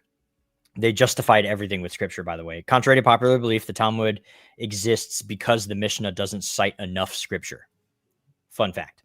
The Mishnah basically just says this is the law, and the Talmud was like, you can't just say this is the law, you got to justify that. So the Talmud was written to give the scriptural evidence to why the Mishnah said what it said. But anyway, it's not whoever sits in Moses' seat do what they say. The scribes and the Pharisees sit in Moses' seat, do what they say.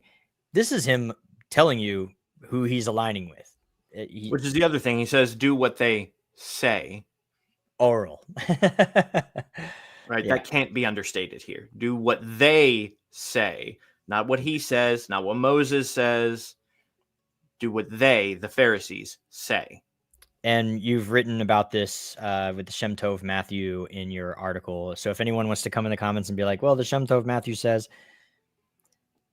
go to the website, alternatemedia.com, right. Look up Matthew 23 and the 7 statements of will. Beyond that, anyone who wants to argue, well, yeah, because when they sat in the seat of Moses, by the way, that wasn't an actual thing in Yeshua's day. There was no seat of Moses, a physical seat. But, for those who want to argue, well, when they sat in the physical seat of Moses, they could only read the Torah.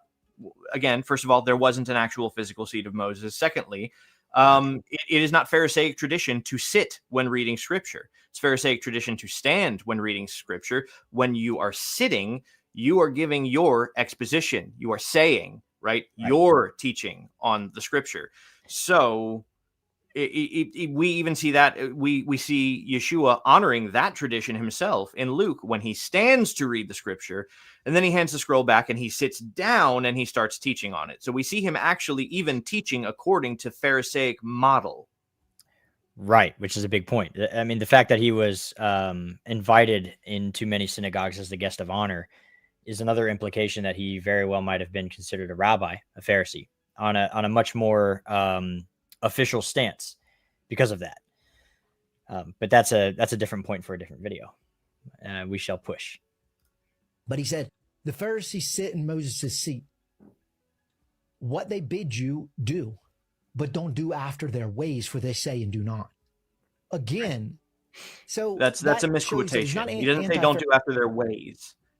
He doesn't say don't do after their ways, right? Because that's ambiguous enough to make it sound like he's talking about the oral tradition. That's not how it's worded. He says, do not do what they do. Do not do after their actions, right? Yeah. That's what he's saying don't do. Yeah, don't be a hypocrite because they tie up heavy burdens on people and they themselves are not willing to lift a finger to help. That this is the idea of halachic. Like they're saying you got to do it this way, and then they themselves don't do it this way. Yeshua is actually asking his followers to be better than that, not in just the sense that you're going to ask people to do something you're not willing to do yourself, but to do those things, even though the person telling you to do it is not willing to do it himself.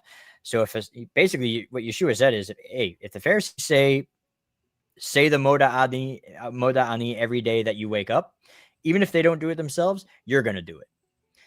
Everything that if you look at them and they fail to do something, but that's the halacha and they're supposed to do it, you're going to do it. Your righteousness will exceed theirs. You're going to do everything they said that they should be doing. You're going to do that, even if they fail to do it. Because Jesus taught a spirit of obedience, not a spirit of rebellion. He said, you will be they will know you by your obedience and by your love. They will know you by your love for one another. That's from John. But your obedience, your righteousness, you're going to do it, even though no one else is. You're going to abide by the halacha as proof of his agency and his authority legitimately. So that's a big point that I really want to make here is it's not about whether or not they follow their own rulings. It's about the fact that they ruled it. And Jesus is saying, okay, yes, they ruled it. So now you got to do it. At least I'm telling you, you should do it. But when you're put in a position of authority, don't you do the same thing that they do. And then you have the ability to make a ruling and you're not going to do it yourself. Don't be that. And eventually he does. He passes on the ability for his disciples to create halachic rulings. And so this teaching is important for them specifically because of this passage. But yeah. Pharisaic, but he's anti-hypocritical. And then again, his language is one of an outsider, not we Pharisees sit in Moses' seat and you should do what we tell you to do. Just don't do after some of us who say and do not. I lost the audio on that. Oh, I heard it. Oh, I lost it for some reason. Might be on my computer. But yeah, even the Yeshua himself is not a member of the Sanhedrin. So this part makes sense where he says them right. And not we, because even if he was a Pharisee, he was not a Sanhedrin sitting member. So this makes sense for him to say them and not us. Right. Yeah. See, his language wasn't that, but it was one of an outsider. Again, the Pharisees, from their own statement, they allude strongly to the fact that Jesus not only was not amongst them, but also was not amongst any one of the known sects, because they said repeatedly, and they made two statements. One, they questioned the source of his authority, and by saying, by what authority do you do these things? If he had been from one of the schools, the rabbinic schools of the house of Hillel or the house of Shammai, they would have known by what authority he did it, because he did it by the house of so-and-so. They questioned that. Again, in John 7:15, they said, how has this man this understanding, seeing he has never been educated? This one's a popular one lately for us. Yep. And this is one where again, the amount of assumption that has to go into interpreting this particular passage that way to come to that conclusion, because again, we've discussed how the Gospel of John never actually references the Sadducees directly as Sadducees. Right. But there are times where we know pointed fact it's referencing Sadducees, but it doesn't use the word Sadducee. It uses the word Jews, Right. like just generically. And that's actually the overwhelming majority of the case for the book of John, right? The overwhelming amount of times that you read the word Jews just used in a very generic sense, it's talking about Sadducees. Matter of fact, there are at least two examples I can think of John, and we'll be writing articles on these, where it's describing Pharisees and them being in league with the high priest, which was very uncharacteristic of Pharisees. Right. And the subject matter itself is also very uncharacteristic of Pharisees. So it's actually very likely that this is a time in John where it actually names the Pharisees directly, and it's actually talking about Sadducees. It contradicts the Synoptic Gospels, because the Synoptic Gospels name the Sadducees as being the conspirators. And the Synoptic Gospels go out of their way to name Pharisees as the non-conspirators, and then John makes this apparent contradiction. Again, it just seems though that the writers of the Gospel of John are just unaware of the existence of the Sadducees. And so it often mixes and matches and makes attributions which seem flipped. But that's just the nature of the gospel particularly. Right. And furthermore, to the point that, that he's making, essentially that the Pharisees themselves are creating a distinction between themselves and Yeshua. This is actually also not the case when we compare even to, and again, this is why I take issue with using this example in John, because it doesn't just make John inconsistent with the synoptics, it makes John inconsistent with John, right? Because just prior in chapter 3 of John, we read a discussion between Nicodemus, a Pharisee, a sitting member of the Sanhedrin, and Yeshua. And what does he say? He doesn't say, I know that you come from God. He says, we know that you come from God, right? Who's the we that he's talking about? Pharisees, probably. So at least a few, right? And yeah, so in this particular case where he's being accused of being uneducated, a couple of things I want to bring up. One is this could very well be a false accusation to try and discredit him. They did this to Paul all the time. Where they would make an accusation. He's telling everybody to abandon Torah. And so they had to go out of their way to all right, to prove that you're not teaching everyone to abandon Torah, here's what you're going to do. You're going to pay for a Nazirite vow. You're going to have some others do it with you so that everyone will know. But yeah, this does not necessarily mean that the accusation is a true accusation. So that's point number one. Point number two that I want to make about this is, again, it's probably Sadducees that are doing the talking here. So if that's the case, that makes sense. The Sadducees don't know anything about him. He's not a sitting member of the Sanhedrin, and he doesn't seem to be a student of any of the sitting members of the Sanhedrin. So when it comes to saying whether or not he's educated, they just don't know where his education source is coming from. Or at least anyone on the Sanhedrin doesn't seem to know. He's not taught by Hillel. He's not taught by Gamliel, Shimon ben Gamliel. He's not taught by any of these major figures, it seems. So that's not to say that he's actually uneducated. He's just not educated in any way that they're familiar with particularly. That's really all that it means. But it could just as well be a false accusation. Well, you're right. And the other thing about that too is that like Pharisee was not like an academic title; it was a philosophical position, right? So he may not have been like a rabbi, right? A credentialed rabbi, even though he is still again acknowledged by Pharisees as a rabbi, which would indicate that they acknowledged that he had some credentials. But he is clearly demonstrated to have held the philosophical position of a Pharisee. Right. Which is why he would still be acknowledged among them as a Pharisee. Which is why I say he's categorically a Pharisee. Right. That is to say, even if he's not a bona fide smicha rabbi, with an official authority, his beliefs alone are categorically Pharisaic beliefs. Right. There are plenty of Baptists who aren't pastors. Yeah, it would put him in the party of the Pharisees. Whether or not he's a bona fide Pharisee is to be seen, but he's categorically still a Pharisee. But his thing on authority, he teaches on no one's authority. This is an easy one. The prophets did the same thing.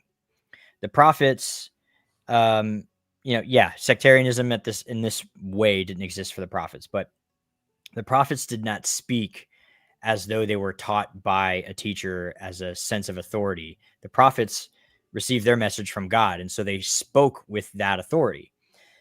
Yeshua he sees himself as a prophet, so he speaks with the authority of a prophet, not citing his original training as his authority, because for him, his original training has nothing to do with the fact that he is the prophet of God in this sense. He's the Messiah. So in his prophetic-like state, he just says what prophets do. Repent, for the kingdom of heaven is at hand. That's the prophetic message. He doesn't need to say, well, School of Hillel says, according to Ben Shimon, who passed down to me, repent, for the kingdom of heaven is at near. He doesn't need to do that. And it doesn't necessarily mean that he's not a Pharisee. I'm not familiar with a teaching that Hillel brought down where he cites his source. Hillel is seen as the elder. And so he is sort of the source for a lot of this stuff. And per the timeline, and I believe it's Rabbi Emdem, actually, and this is brought up in this book, if Jesus were not turned into a Christian Messiah, he would have been written in the Talmud as one of the sages, as a contemporary with Shammai and Hillel, because he lived right before it became the rabbinate. Right, like Jesus is one of the first people in this system to be called rabbi on paper, where it's a distinction from sage to rabbi. So it's very likely that as a sage, he wouldn't need to cite his authority. That's also something that even Dr. Justin Sledge from Esoterica mentions in one of his two-part series that he does on demons and the Dibbooks and Israelite demonology. He addresses this point also because it's essentially in Jewish history, so far as we can tell, Jesus is actually the first exorcist. And that on that basis, if he hadn't been turned into the Christian Messiah, he actually would be in the Talmud revered as one of the greatest Jewish healers and exorcists. Yeah, and he came from the Galilee, which apparently a lot of exorcists and Pharisees came from. The Galilee, in fact, was the Pharisee capital of the... Because the Pharisees were the exorcists. Let's the fact that Jesus was an exorcist is also evidence leading in the direction of him being a Pharisee. Yeah, and where he grew up, where he's trained, where he comes from, where he teaches from, there's a lot there where it's like, well, name me another rabbi who came from the Galilee that wasn't a Pharisee, kind of thing. So, but let's push. Well, had he been educated in one of any of the rabbinic schools or the schools of the Essenes or the Sadducees, anybody would have known in which school he was educated. But they said he was. I mean, not in Jerusalem, he wouldn't have been known if he was educated in Galilee. There'd be so many different sects and schools all present at once that you really wouldn't know. Right. Yeah. Which is why they would have to ask. That's the point where he kind of contradicts his own point there is that, he's like, well, they're asking, they're clearly asking because they didn't know. The idea that they would have just known is kind of a non-starter. They really wouldn't have known. Like that's why they asked. Which actually, their asking also indicates that they believed that he actually did come from a Pharisaic school of thought. Right? Their asking wasn't them asking as a gotcha. It's not a, well, I'm asking because I don't think that you actually were taught by anybody. It's actually genuine curiosity. It's them going, well, okay, well, no. So who taught you these things? It could be. Yeah. The fact is, we don't have that tone. We don't know if this is a false accusation or if this is a genuine question. Who's this guy? You know, where did he get his learning? He's uneducated. You know, the text says, who is this guy? He's uneducated or not lettered, which technically implies that you just can't read. Which I've addressed. Luke clearly illustrates that he does in fact know how to read. Yeah, I mean, he stands up in the synagogue and reads from the book of Isaiah and sits down and teaches. He's clearly he can read. So, which was not also something that the lay person was not invited to do. Yeah, typically speaking, very few people can read and write in this day. So very often you had to rely on a Pharisee, a rabbi, and attach yourself to them to learn Torah because you couldn't learn it yourself. And even if you could learn it yourself, you didn't have access to a Bible where you could just read it yourself. They're super expensive. The only one you have is the community scroll in the synagogue, which is, you know, guarded. Like you'd have to attach yourself to a rabbi. So really the only people who could have the ability to read and write constantly with enough practice would be rabbis under a school and some kind of training. So there's a lot there to be said that he possibly had some training, but we should really push. Educated in any of their schools. Well, it would have been impossible for him to actually be a Pharisee and not be educated in one of the Pharisaic rabbinic schools. That's conclusive. The evidence on that is conclusive. So by their own statement, they preclude him from being one of them. Of the sect. And because the Pharisees, to be amongst the Pharisees, he had to have come from his pedigree had to come from one of them. Paul even makes mention of this when he's writing, saying to the Pharisees that I was a Pharisee from Pharisees. So in John 1, again, I mean, technically, Paul never actually cited his source. You know, when he says I'm a Pharisee from Pharisees, he does not name drop Gamaliel. The only person who name drops Gamaliel is Luke on behalf of Paul. So Paul never personally name dropped his source of education. So, right. Yeah. And the original question comes up is in John 1:26, where John the Baptist makes a statement. And John says, there's one amongst you to whom you do not know. And then he makes a statement about the Messiah. Okay. And the conclusion that people are coming to is that when John was referring to there's one amongst you, well, then he was talking to Pharisees. So there was one amongst the Pharisees. But first off, the premise is wrong because John wasn't referring to the Pharisees. John's message was not to the Pharisees. John's message was not to a general group, or a group as in a reformist, but John's message was to the broader Israel because he was introducing the Messiah to all of Israel, not just to the Pharisees. So we've already addressed this, really. This is exactly what I was talking about. Is like you don't get to be as hardline specific as you're trying to be in Matthew 23, where he points the finger at the Pharisees and says you, and then come to John's statement and say, well, but that's not actually the case. He's speaking to the broader crowd because, first of all, that's actually not the context. That actually can't be derived from the context of the language used in John. All right. The passage does start with John speaking to a broader audience, right? But then just 2 verses prior to this, it narrows. It narrows the audience that John is speaking to. Yeah, 4 or 5 verses prior to that, it narrows to Sadducees. You know, well, it doesn't say Sadducees, but it's the priests, Levites, the chiefs. So we know that the question he's answering is to them. And then he gets another question from the Pharisees, and he's answering the Pharisees. So this is a line.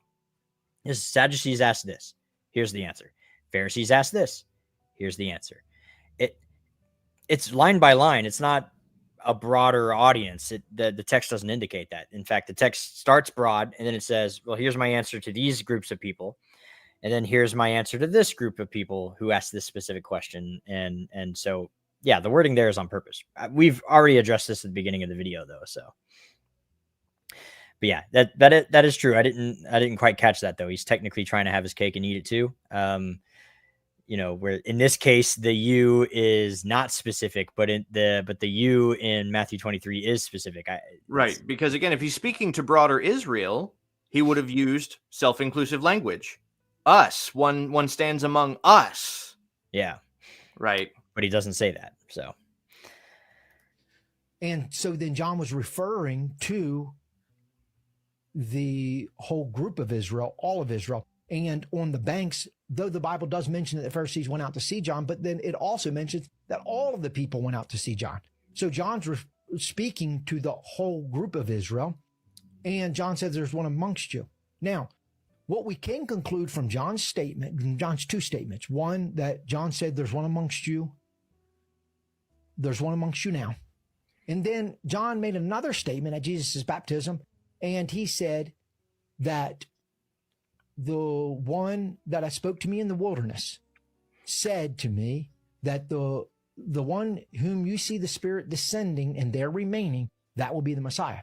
Well, so then that shows that at the time John made his first statement in John 1:26, John did not know who the Messiah was.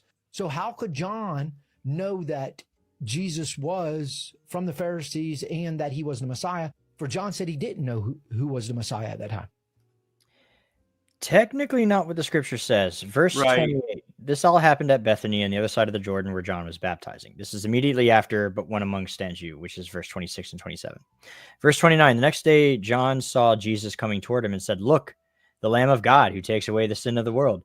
This is the one I meant when I said, a man who comes after me has surpassed me because he was before me. I myself did not know him, but the reason I came baptizing with water was that he might be revealed to Israel. He recognizes them immediately. He doesn't know which of the Pharisees it is, but yeah, he as soon as he's walking in the direction, he's like, ah. Well, he recognized, I mean, first of all, we're acting like John didn't know his own cousin. Yeah. But Also, like, he recognized it in the womb, when Mary was visiting Elizabeth. And do you think that Elizabeth that she didn't raise John constantly telling him about his cousin Yeshua? Like that, it's more than likely John actually grew up with the understanding that Yeshua was the Messiah, which is why he points it out before the baptism actually occurs, which is what you just pointed out there. Where the passage you just read takes place before the baptism of Yeshua, where John is clearly pointing him out to his disciples and saying, that's the guy. Yeah, I mean, it does say in 31, I myself did not know him, but the reason I came baptizing with water was that he might be revealed to Israel. So the indication seems to be that he doesn't specifically know. Not that he doesn't know him personally, but John has an idea, and he thinks it's one of the Pharisees, which makes sense. Again, the leper of the house of study. Common Pharisee acceptance that the Messiah would come from scholars, but would not be received as a scholar. Great video series, by the way, on Chabad.org, Messiah Cafe. Check that out. Rabbi Mendel Kaplan, and it's called The Leper of the House of Study. Absolutely fantastic. You have to check that out. I think it's called Messiah the Leper, but yeah. Messiah the Leper. Okay, yeah. But verse 31, okay, I myself did not know him. Again, there's some problems here. Now, if we take this as a literal word-for-word interpretation, which it very likely might not be, then we have some problems with him not really knowing his own cousin. But otherwise, if this is a much more mystical interpretation of what John was trying to say, this could be that John didn't realize in his fullness of his age that he was growing up with the Messiah in a lot of ways. But that he started baptizing with water. He seems to be the start of this ministry. Dr. Justin Sledge actually seems to think that John is the originator of this movement and that Jesus picks up where John leaves off. And Jesus ends up being the one that's famous for it, but that technically it's John's movement originally.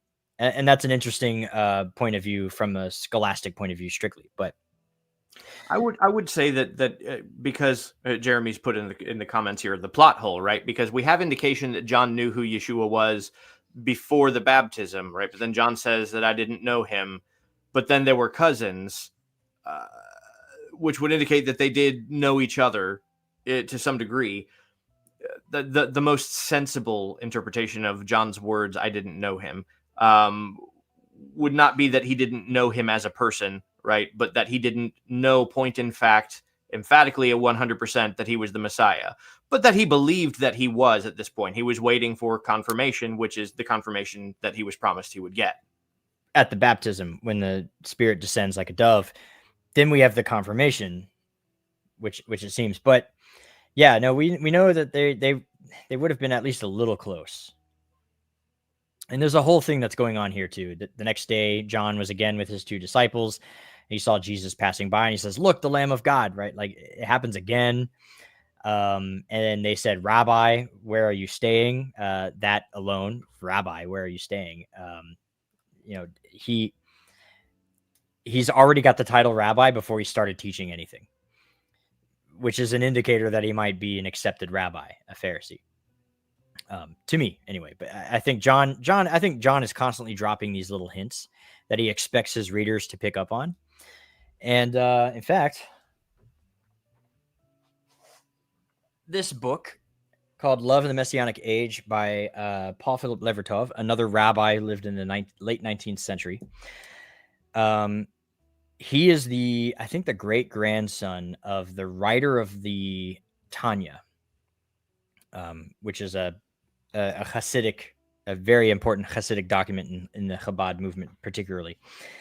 And so he's a rabbi. He obtains a Hebrew copy of the Gospel of John accidentally, reads through it, realizes that he's reading a Christian document, and says to himself, "This is not a Christian document. This is our book. We wrote this." And so he wrote this book basically saying Christians don't understand what's going on in John because they have no Hasidic training. And so this book is a great book. It's basically him just going through like stuff that you need to know when you're reading the book of John if you don't have any Hasidic training already. Because the book of John is very much a Hasidic book. And that's his argument here. Again, a rabbi from the 19th century. Great book. Highly recommended. But yeah, to Dr. Peter's point, which actually now it's escaped me. So let's just push. It'll come back to me as soon as I see what he says.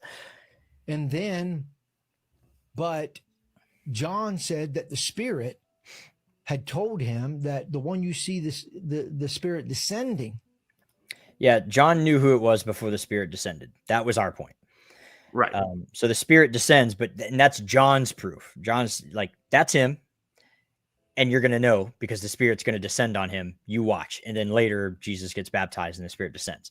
But John knew before the Spirit descended. And that's kind of the point. Yep. He is the Messiah. Well, we can conclude from that statement 2 things. When John made his 3 things. When John made his original statement, John didn't know who the Messiah was.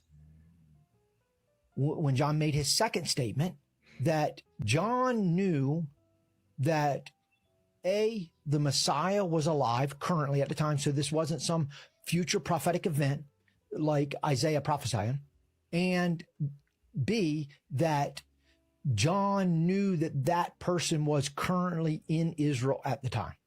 So then we can conclude that. We can't conclude any other that he was from one of the sects. It's possible that John might have been an Essene, actually. And that's entirely possible. But like to his point again, I think you have to do a quite a level of gymnastics to avoid the fact that John's gospel does clearly, again, it begins with a broader crowd, but before he says these words, it narrows the crowd to the Pharisees. Right. That's where he's not really addressing that point. It's more sidestepping that point. And again, our point is he knows before the Spirit descends. So like as soon as he sees Jesus, he goes, "Hey, that's the Lamb of God. There you go. Look, So I feel like he already knows who it is, and he just hasn't told anyone yet. Here, And then, he's talking to Pharisees. One stands among you, and you don't know him. And then he sees Jesus coming by, and he's like, there he is. So, and then later, I mean, much, much later, we're talking the end of the chapter, before finally we see, in fact, no, not even yet. It's not until the next chapter. So he knows before the Spirit descends. And well, that's the that whole part. reason he questions whether or not he should be the one baptizing Yeshua or Yeshua baptizing him. Right. Like that conversation happens because he already knows ahead of time how this is going to go. It essentially, taken as a whole, the entire narrative essentially reads like John grew up with the understanding of who his cousin was. And he grew up with an idea in his own mind that he personally believed, right? But maybe wouldn't make emphatic statements on because it hadn't been confirmed yet, but that he believed that his cousin was the Messiah, right? And that his cousin was a Pharisee, which is why he tells the Pharisees, one stands among you. And he immediately recognizes his cousin in the next verses. He recognizes this guy and says, hey, that's the guy that I'm telling you. And he's speaking this to his disciples, not broadly, right? Which is something that a rabbi would, have shared with his disciples. Hey, like, you remember this guy, my cousin that I've told you about, that I believe is going to be the Messiah? That's him. There he is. He's walking by, That's the most organic reading. That's what the text reveals, just in the plain reading of it. And just a little fact about John himself. He's the son of a priest, so he was himself a priest, which is why we think he might have been an Essene, because we don't see him serving in the temple. And the Essenes disagreed with the Sadducean way of running the temple. And so the Essenes and the Pharisees seem to have gotten along pretty closely because they both disagreed with how the Sadducees were running the temple, because basically Rome was running the temple. Right. And so, what looks like what John has done is step down and join with the Essenes in some kind of way. Actually, here's an interesting point, because while some of the Essenes, and it's important to note that because there were the two groups that both identified that way. Some of the Essenes did get along with Pharisees relatively well. I don't necessarily think that Pharisees would have considered them academic equals. The reason I'm bringing this up is because it actually lends to the point where John says, I'm not worthy to untie his sandal. That may actually very well be a reference to Pharisaic purity laws. Explain. Well, if the standards that the Essenes, the sect that John himself was tied to, were not living up to the same purity standards, then John would not be worthy to undo the sandal of any Pharisee, really. But he'd be speaking about Yeshua specifically in this example. I think the Essenes were more purity focused than the Pharisees were, like hyper so. That's why I ask. Right. So hyper so, but I would say that their hyper so led to an extreme that may have had an alternative effect. Right. For instance, not pooping on Shabbat can lead to other conditions. Not having a wife, not marrying, not having children. Right. There are a number of ways in which even though in spite of the attempt of the Essenes to be more holy, a Pharisee might have still been like, ew. Okay. Yeah. Fair enough. Yeah, let's push. We're at 2 hours. I figured we'd be at 2 hours, but let's try and get to. Yeah, we're almost done here. Yeah. Bear with us, gentlemen. Ladies and gentlemen, bear with us. Again, and finally, Jesus' message and his ministry did not fit into any recognizable sect of Second Temple Judaism. He didn't fit into the Pharisees in either of the schools, the Sadducees, the Essenes, or the Zealots. Nor the internal evidence suggests that he didn't fit or align with any other group that may be unknown to us right now, because the evidence suggests that he was one on the outside and was standing alone, calling people to himself singular, not calling people to a group. His language repeatedly is one of that. Notice when he said, "Come unto me, all ye that are heavy laden and labor, and I will give you rest," not "come unto us." You see, so the language is repeatedly there. He uses the first person singular, "come unto me, me." He doesn't say "come unto us." He doesn't say "come unto" in the name of group, but "come unto me." You see, so his language, and every time he addresses any group, is one of an outside. Anytime he calls people to listen or to come, it's to him singular. Yeah, I mean, as the I founder of actually his would own still school of disagree with thought. that. No, I would still like hardline disagree with that.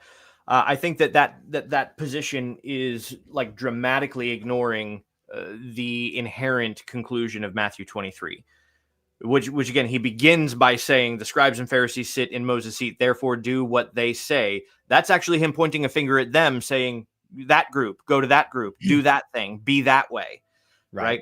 And then he says, don't do their works, right? The actions that they do, don't mimic their actions, because they are not Phariseeing as well as they should be Phariseeing, right? I want you to Pharisee, but don't be a Pharisee the way that those Pharisees are Pharisees, because they are not being good Pharisees. Yeah, they're doing it wrong. Right. But that's a direct statement of him pointing to another group saying, them, do that, be them.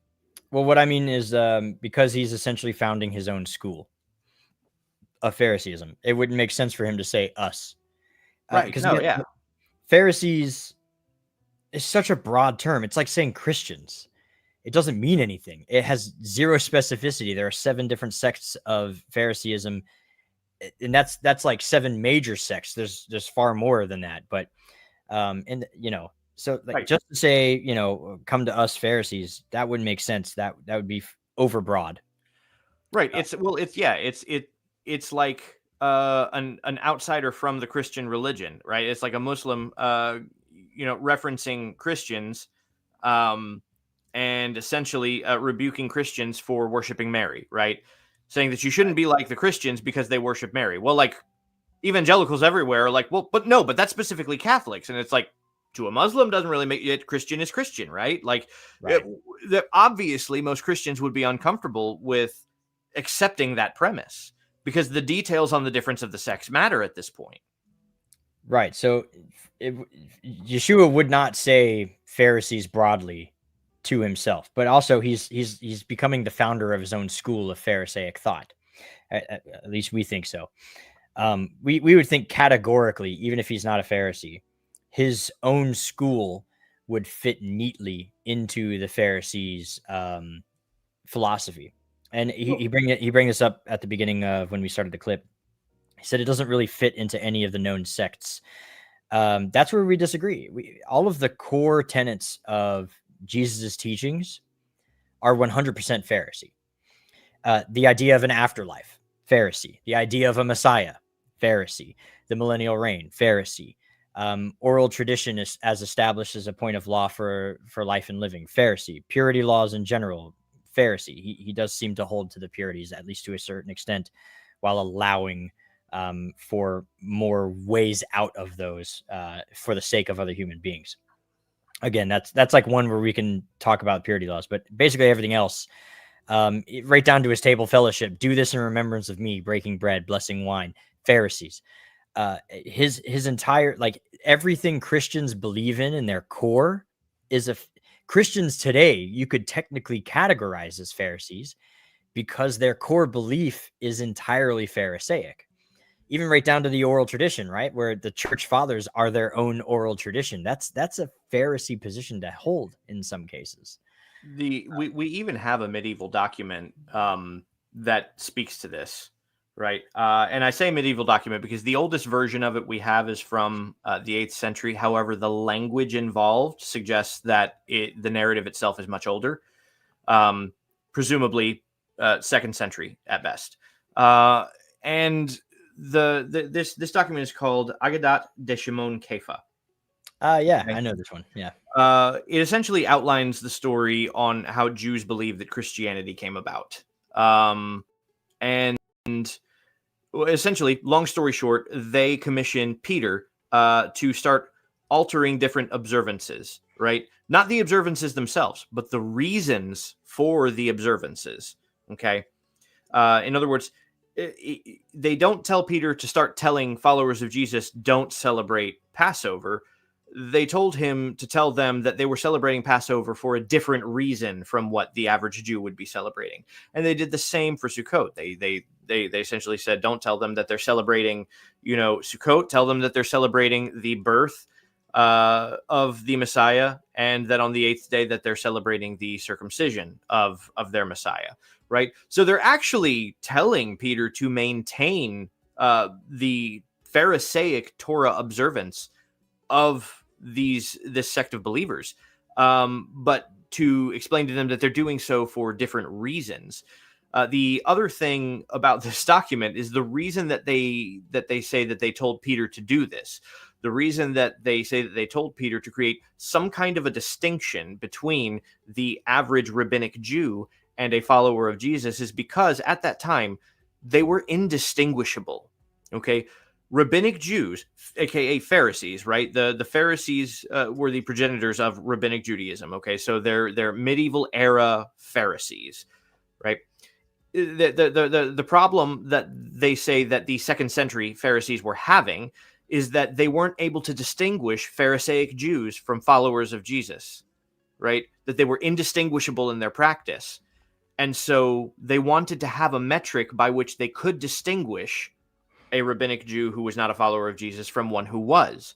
And so they commissioned Peter to establish a mode by which they could be distinguished, and that was the mode that they chose, right? So what we can at least derive about, again, granting that the document originates in the 8th century, which I think is a big grant given that the language itself does suggest that it comes out of the 2nd century. But granting that, Jews of the medieval period believed that Jews of the 2nd century were not able to distinguish between followers of Jesus and Pharisees.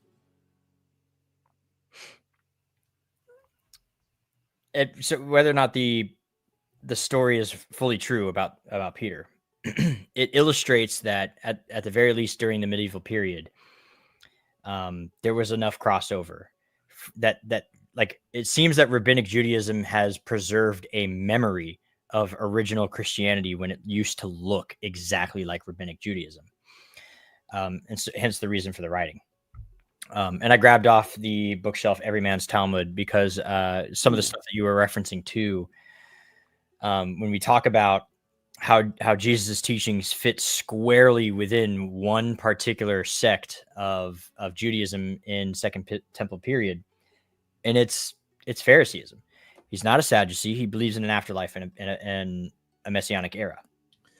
Yep. Yeah, you got a comment here. So, yeah, this is worth reading. Most states, this is a quote from a rabbi. Most statements attributed to Jesus in the New Testament conform to Jewish teachings. This is, of course, not surprising since Jesus generally practiced Pharisaic rabbinic Judaism.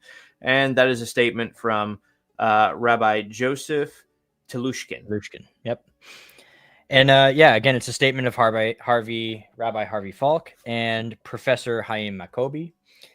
It's a statement by Rabbi Yaakov Emden. It's a statement by Rabbi Isaac Lichtenstein. It's a statement by Rabbi Paul Philip Levertov.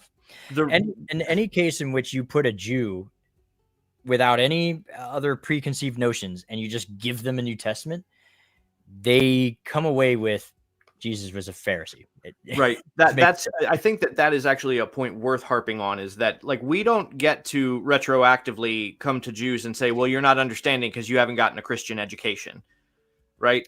Yeah. When a rabbinic Jew picks up a New Testament, reads through the Gospels, and their first conclusion is, oh, this guy Jesus was clearly a Pharisee. Right. We don't get to come and then tell them that they're wrong because they haven't learned Christian doctrine. Right. If anything, that should be a basis for us to immediately start questioning Christian doctrine. Yeah, because the modern rabbinic Judaism is a descendant of the Pharisees. It's not exactly the same as the Pharisees.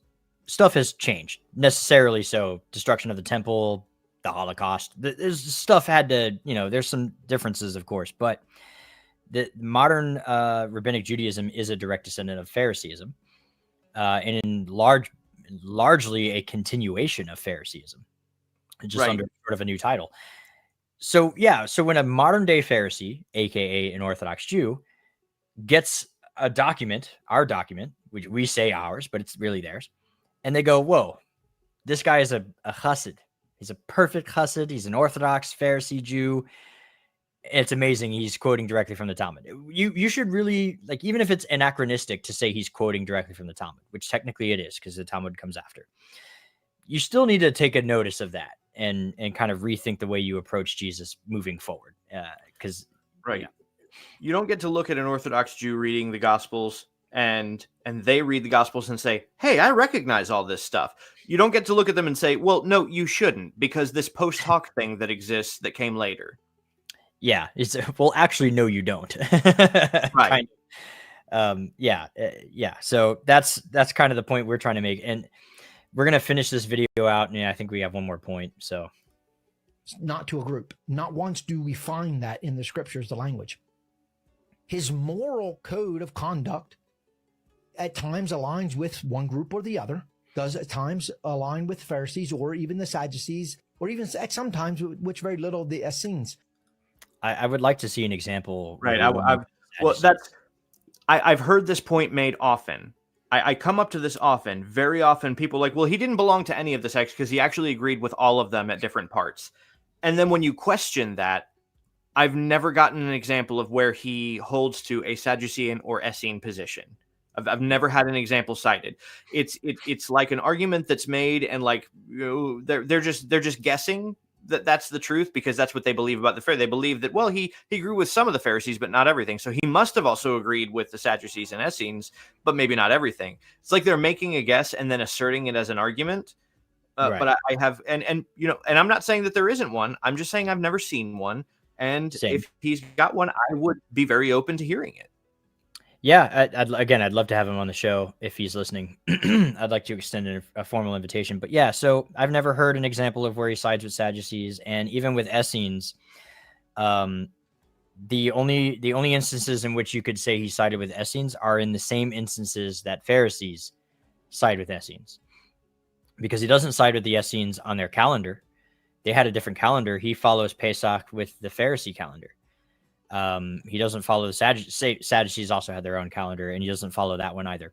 Well, he even keeps the Pharisaic Passover. I don't know that the Essenes had 4 glasses of wine in their Passover Seder. I'm not sure. I'd have to reread some of the community. Or if they even had a Passover Seder. They had a Passover meal of some kind. Funny enough, the New Testament is the first record of an official rabbinic Passover Seder. By the way, and who else but Jesus? So, you know, we're talking like basically the quintessential Pharisee here. But just again, categorically, he would fit right into the school on many occasions. But yeah, there are no examples that I'm familiar with, and I'm trying to be as intellectually honest about this as possible, that I can think of or that I've ever heard where he sides with Essenes or Zealots or Sadducees on a point that does not agree already with Pharisees. Right. Only on points in which there's crossover already between those two. So, but as every other rabbi has said, and many other scholars before me has said, even Dr. Bart Ehrman has said, and he's an agnostic, and he doesn't necessarily think that Jesus was a Pharisee either, but he fits categorically into the camp of the Pharisees. You know, that's his worldview. Let's see if we can finish this. But by and large, his teachings go far beyond the scope of any one of them and rest on his own particular teaching or interpretation of the law. So I think that the totality of the evidence suggests that Jesus stood apart from any one of the group as a unique figure, and he transcended any sectarian category that we could place him in. And then again, I think from not only the 4 Gospels, but the rest of the New Testament, especially Paul's writings, we can conclude that Jesus' mission to earth was not to reform a certain group, but to inaugurate in the kingdom of God And he did that by fulfilling the law and the prophets. So from all the evidence of Scripture, this is what I think is the strongest conclusion that we can come to. All right.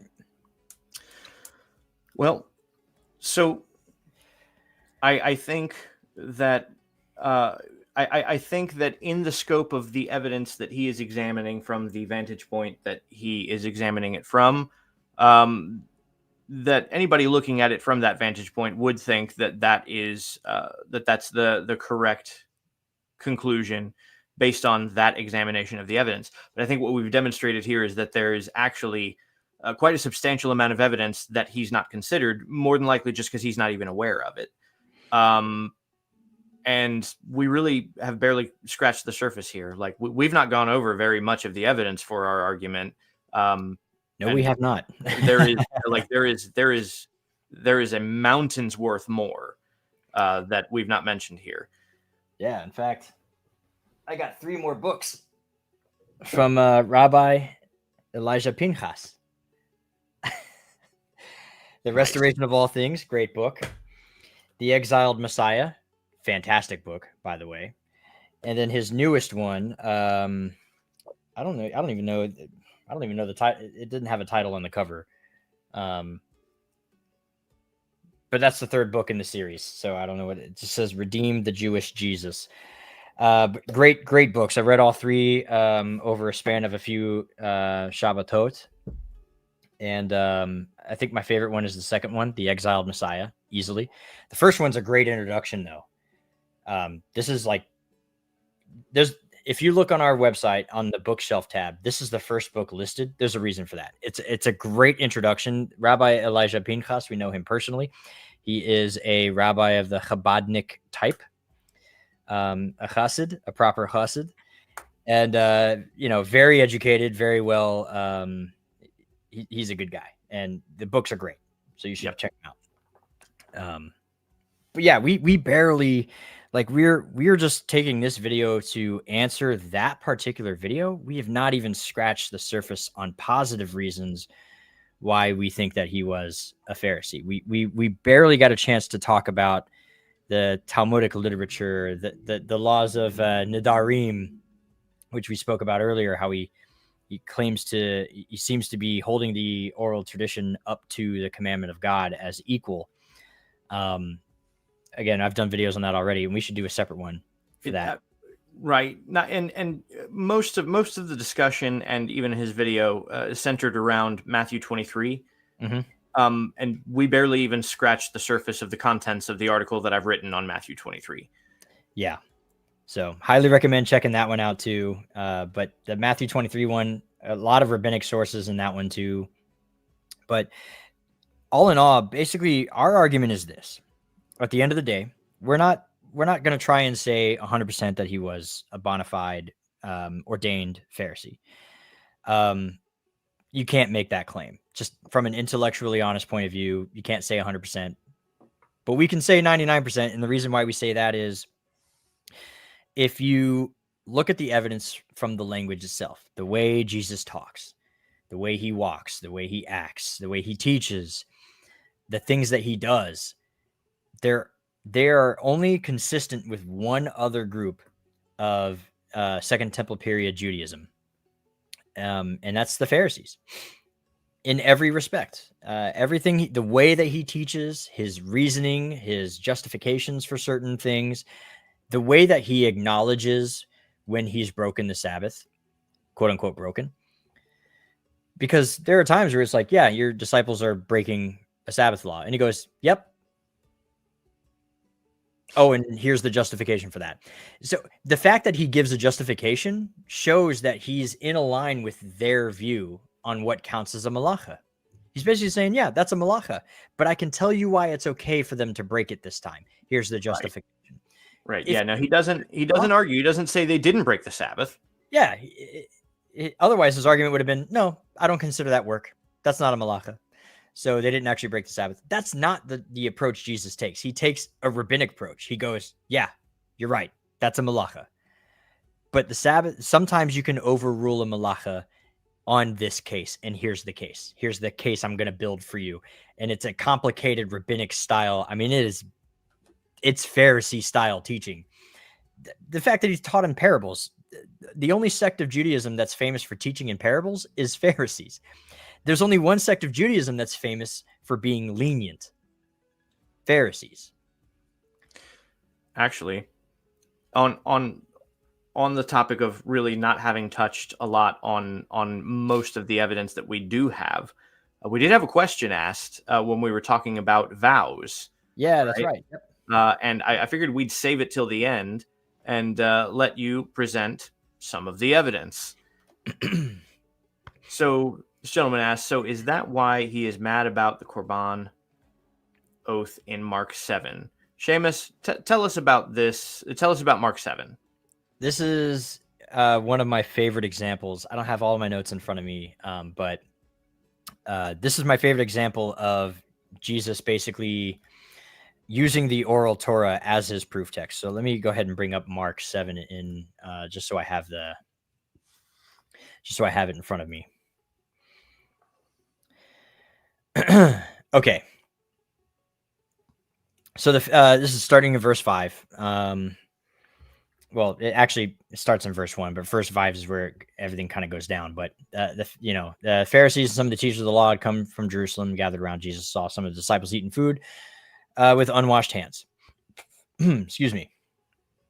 The Pharisees and all the Jews do not eat unless they give. That's the parenthetical. So the Pharisees and the teachers of the law asked Jesus, "Why do your disciples live? Why don't your disciples live according to the tradition of the elders instead of eating their food with defiled hands?"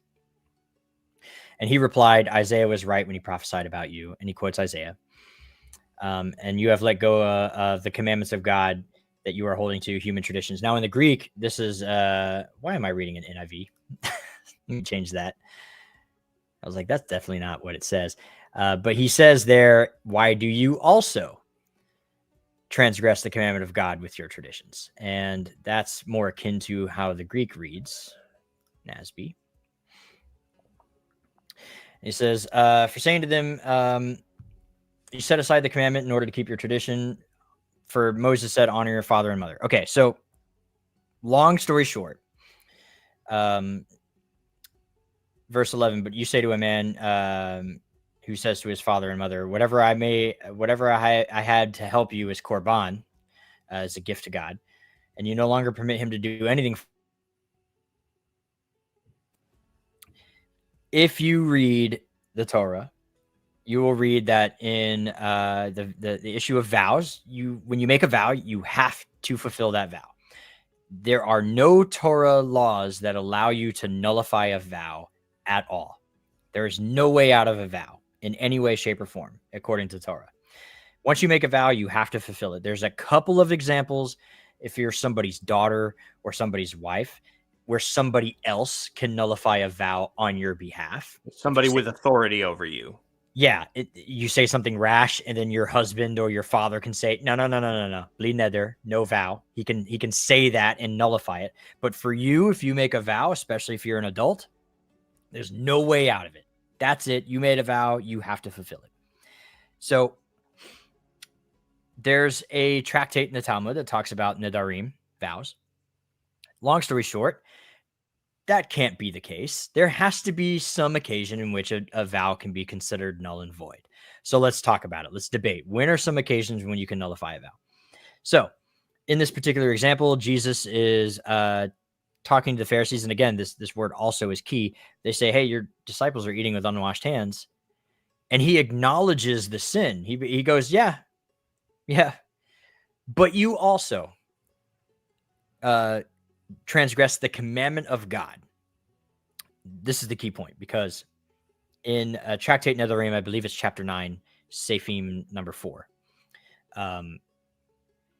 the accepted practice from Rabbi Eliezer is that you should be able to nullify a vow on the account of somebody's parents, i.e., your parents fall in hard times and you made a vow, but when you made that vow, you didn't know. And so now you need to undo that vow so that you can use that money to help your parents who fell on hard times.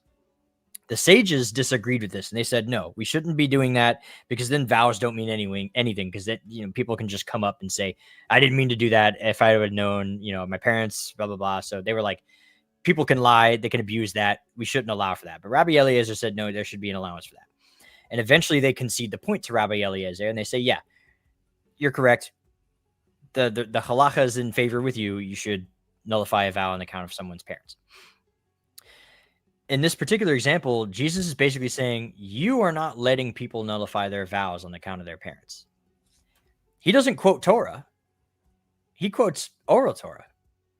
And he says, you are violating the commandment of God because you don't let people nullify their vows on account of their parents. Now, if you only read the Torah, you would think, even for your parents, you can't nullify a vow, because the Torah says there's a death penalty. You don't fulfill a vow. Your life is tied to it. You're dead. You have to fulfill a vow. So there's nothing that says you can nullify a vow on account of parents. It's only the oral Torah that makes that case. And so Jesus says, that's the ruling. That's the commandment of God. And you're not letting it happen. You're violators of that commandment. And he acknowledges the violation of the hand washing thing too. He's like, yeah, but you do it too. Like that's his answer is, but you do it too. And here's why. And it's a great example, because if you look anywhere high and low in the Torah, you will never find that you can nullify a vow on account of somebody's parents. It's only in the oral Torah that you can find. Jesus calls that the commandment of God. And Rabbi Akiva, actually, it's not Rabbi Eliezer. It's Rabbi Akiva who makes this argument. Rabbi Akiva represents the school of Hillel. Rabbi Eliezer represents the school of Shammai. And the sages side with Eliezer at first, but they eventually concede to Akiva, who is on Hillel's side, that you should be able to nullify a vow on account of one's parents. This is in Tractate Nedarim. Jesus uses this conversation almost word for word, which is recorded in the Talmud, to accuse the Pharisees of breaking God's commandment. I mean, this is a great example. Well, hold on. Is it Eliezer in this case, or is that in the case of the of baptism over circumcision? That's all. I thought it was Eliezer in Nedarim 9. No, I believe the baptism one, Eliezer does not specify. I think he's quoted as an authority, but it was somebody else who made. I think it was Rabbi Hoshea or Yahoshua that made the. Hang on. Got to look it up now. Because I don't want to tell people wrong, but I was pretty sure that it was Eliezer in Nedarim 9. Rabbi Akiva is the one who is in favor of nullifying the vow. Right, but that's what I'm saying is I had thought that Eliezer also was in that. No, if he's not named, it just says the sages disagree. Oh, I see. Hang on. No, that's 9. 4. Because I'm just curious again. I want to be able to like actually read it.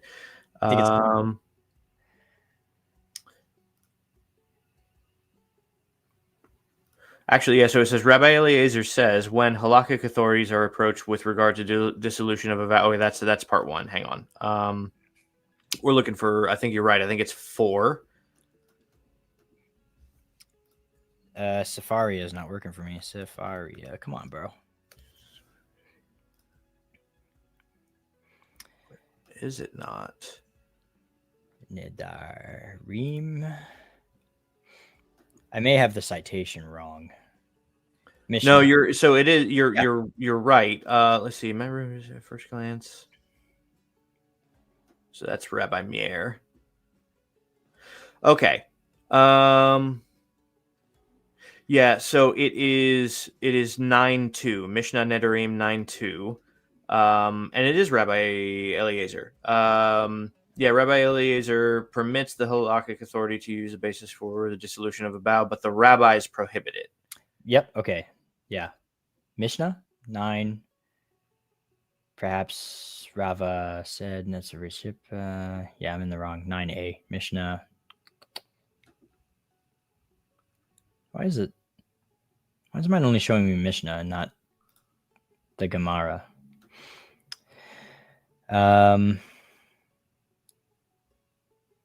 But yeah, so the point I'm trying to make though Right. is the accepted ruling is that you make a nullification of a vow in honor to in regards to the honor of someone's parents. That's the halacha. So here's the exact quote. So, nevertheless, the rabbis concede to Rabbi Eliezer with regard to a vow concerning a matter between him and his father and mother, that they may broach dissolution with him by raising the issue of honor of his father and mother. As in this case, the extenuation is connected to this particular vow. Right. So that's the oral Torah. And Yeshua is quoting that as though it's the commandment of God. This is very much a Pharisee argument. This, like the way he talks, the way he teaches, the stuff, like his halachic rulings are very much in alignment with what we now have as the written down oral Torah.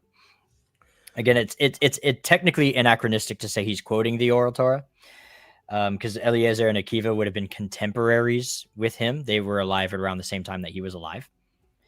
But that says a lot, because now we have it written down in the oral tradition that that's how it was supposed to be. And Yeshua is saying, you guys weren't doing that, and that's a problem.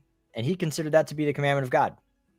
And he's hanging his hat on the oral Torah there. So right. And that's one of the most obvious examples, but that is by no means the only example where the ruling that he gives, what he says, this is how you should be behaving. The number of times that what he outlines as what your behavior should be is actually just echoed in the Mishnah or the Talmud. Yeah, is actually staggering. It's again just he agreed with Hillel in just about every other aspect except for divorce. Really. Divorce is the only one. Yeah. So when it comes to, can we categorize him into a particular party or sect of Second Temple period Judaism? Yeah, we can. If you've ever read through the entirety of the Talmud, which very few people have, many people online say they have and they haven't. I haven't. I've been doing this for a very long time. I've not read through the entirety of the Talmud. Me either. Yeah, I'm working on it, but it takes like 7 years. I mean, come on. Yeah, it's an undertaking. But so far, everything that I see in Talmud is not Jewish law, by the way. It's a compendium of case law, but it is not Jewish law. Just because something is in the Talmud doesn't make it law. But oftentimes I see what's going on in the Talmud in the style of argument and the rulings that do come out of it. That's the way Yeshua would have handled it. Almost every single time. And so, yeah. Even direct, he seems to align himself with Hillel in just a statement with the whole, your fathers killed the prophets. That's recorded in the Talmud. Yerushalmi Shabbat, I believe. Right. Which is I go over this again in the Matthew 23 article. Really, just go read the article. But many people assume that he's talking about the prophets of the Tanakh. That's actually literally impossible. But I go over the arguments as to why that's literally impossible. That's who he could be talking about.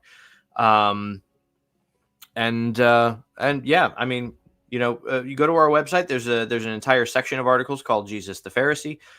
We go over some of the arguments there again because we're not finished writing on the topic. We're half done. Just half. Some of those articles are incomplete. By the time that they make it into an actual book, there will be more to them than what is in the article format. So when I say that we have not exhausted the totality of the repertoire of evidence that we have that Yeshua was a Pharisee, we really have not. And again, we're not alone in this. I don't think First Fruits of Zion takes the same exact position as us, but even FFOZ seems to lean in the direction that Jesus was a Pharisee. I don't think they would say emphatically the way that we would say it, but they seem to really hint at that a lot. They're leaning in that direction. They did release a recent video going over it, and they go over bits of the same information that we do, but very briefly. It's like a cursory overview. Yeah. One of With my that being my said, again, I'd be happy to discuss this more with Dr. Peter. Yeah. I'd be happy to have a discussion about it if he's got more evidence that he thinks is worth exploring and discussing. I'd be happy to have that discussion.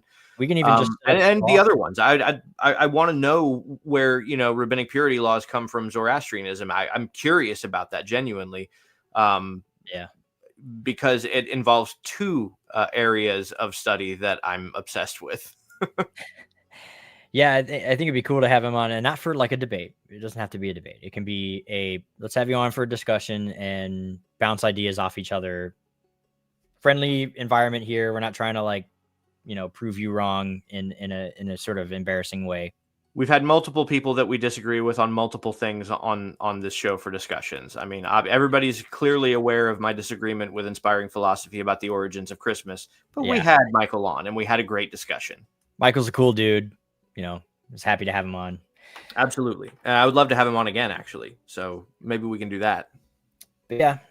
And so last argument, this is it.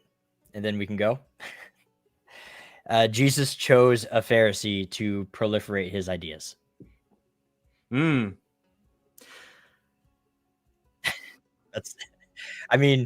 could have chosen anyone, but he chose someone who'd never met him and who was a Pharisee. And so it doesn't matter if he never met him, if they're of the same school of thought. And I think that's the case. I think Paul is of the same school of thought that Jesus was raised in and taught. And so it didn't matter that Paul didn't meet him. So he chose a Pharisee of the line of the same school of thought and said, go, you got this. My disciples were not educated the same way that you or I was. And we're peers. You know what's going on. So you go into the Gentile world and handle it. My disciples who knew me personally will handle it in the Israelite world, but you will handle it in the Gentile world. I think that that's kind of what happened. Right. So, yeah, we are way over time. Way over time. But it was worth it. Honestly, I've gotten into where I enjoy doing this more, where we're doing longer form content to actually go through a whole video instead of doing it in parts. I went through an entire debate that Will Walkie did, 4 hours of it, because it was a 2.5 hour debate. I went through 4 hours of it, but it was good. It was a good debate. It was a good time. So if you want to see more content like this, definitely. Well, actually, first, I think you made that up. That's not representative.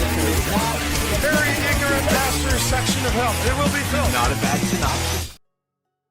So, first of all, I actually just have to talk about the fact that, we only just got over, the Halloween part of the season, and Christmas stuff is already on the shelves to the point that, have we forgotten Thanksgiving? Did everybody do? Have we? And again, this is old news, right? This has been going this way for a long time, and everybody's sick of it. But I am so sick of it at this point, especially because I'm in a position now where I am playing worship music for a church, and the discussion had to happen as to when we were going to start playing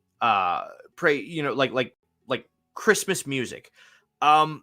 And thank goodness, the pastor and me are on the same page where it's no, we can put that off for a little while because Thanksgiving deserves its own time. Society seems to be healing in a lot of ways, in that where, the R word is okay to say on the internet again, even though I just censored myself because some of you may be offended by it, but I am in no way offended by that word. And a number of other things. I think if we could just keep this momentum of moving backwards in time as far as American cultural traditions to the point where official Christmas season start date is Black Friday. If we could do that for me and just let me have Thanksgiving season, that'd be great. I would love it. Let's work towards that. And then after that, we can move into Hanukkah season. We don't even have to acknowledge that Christmas is happening.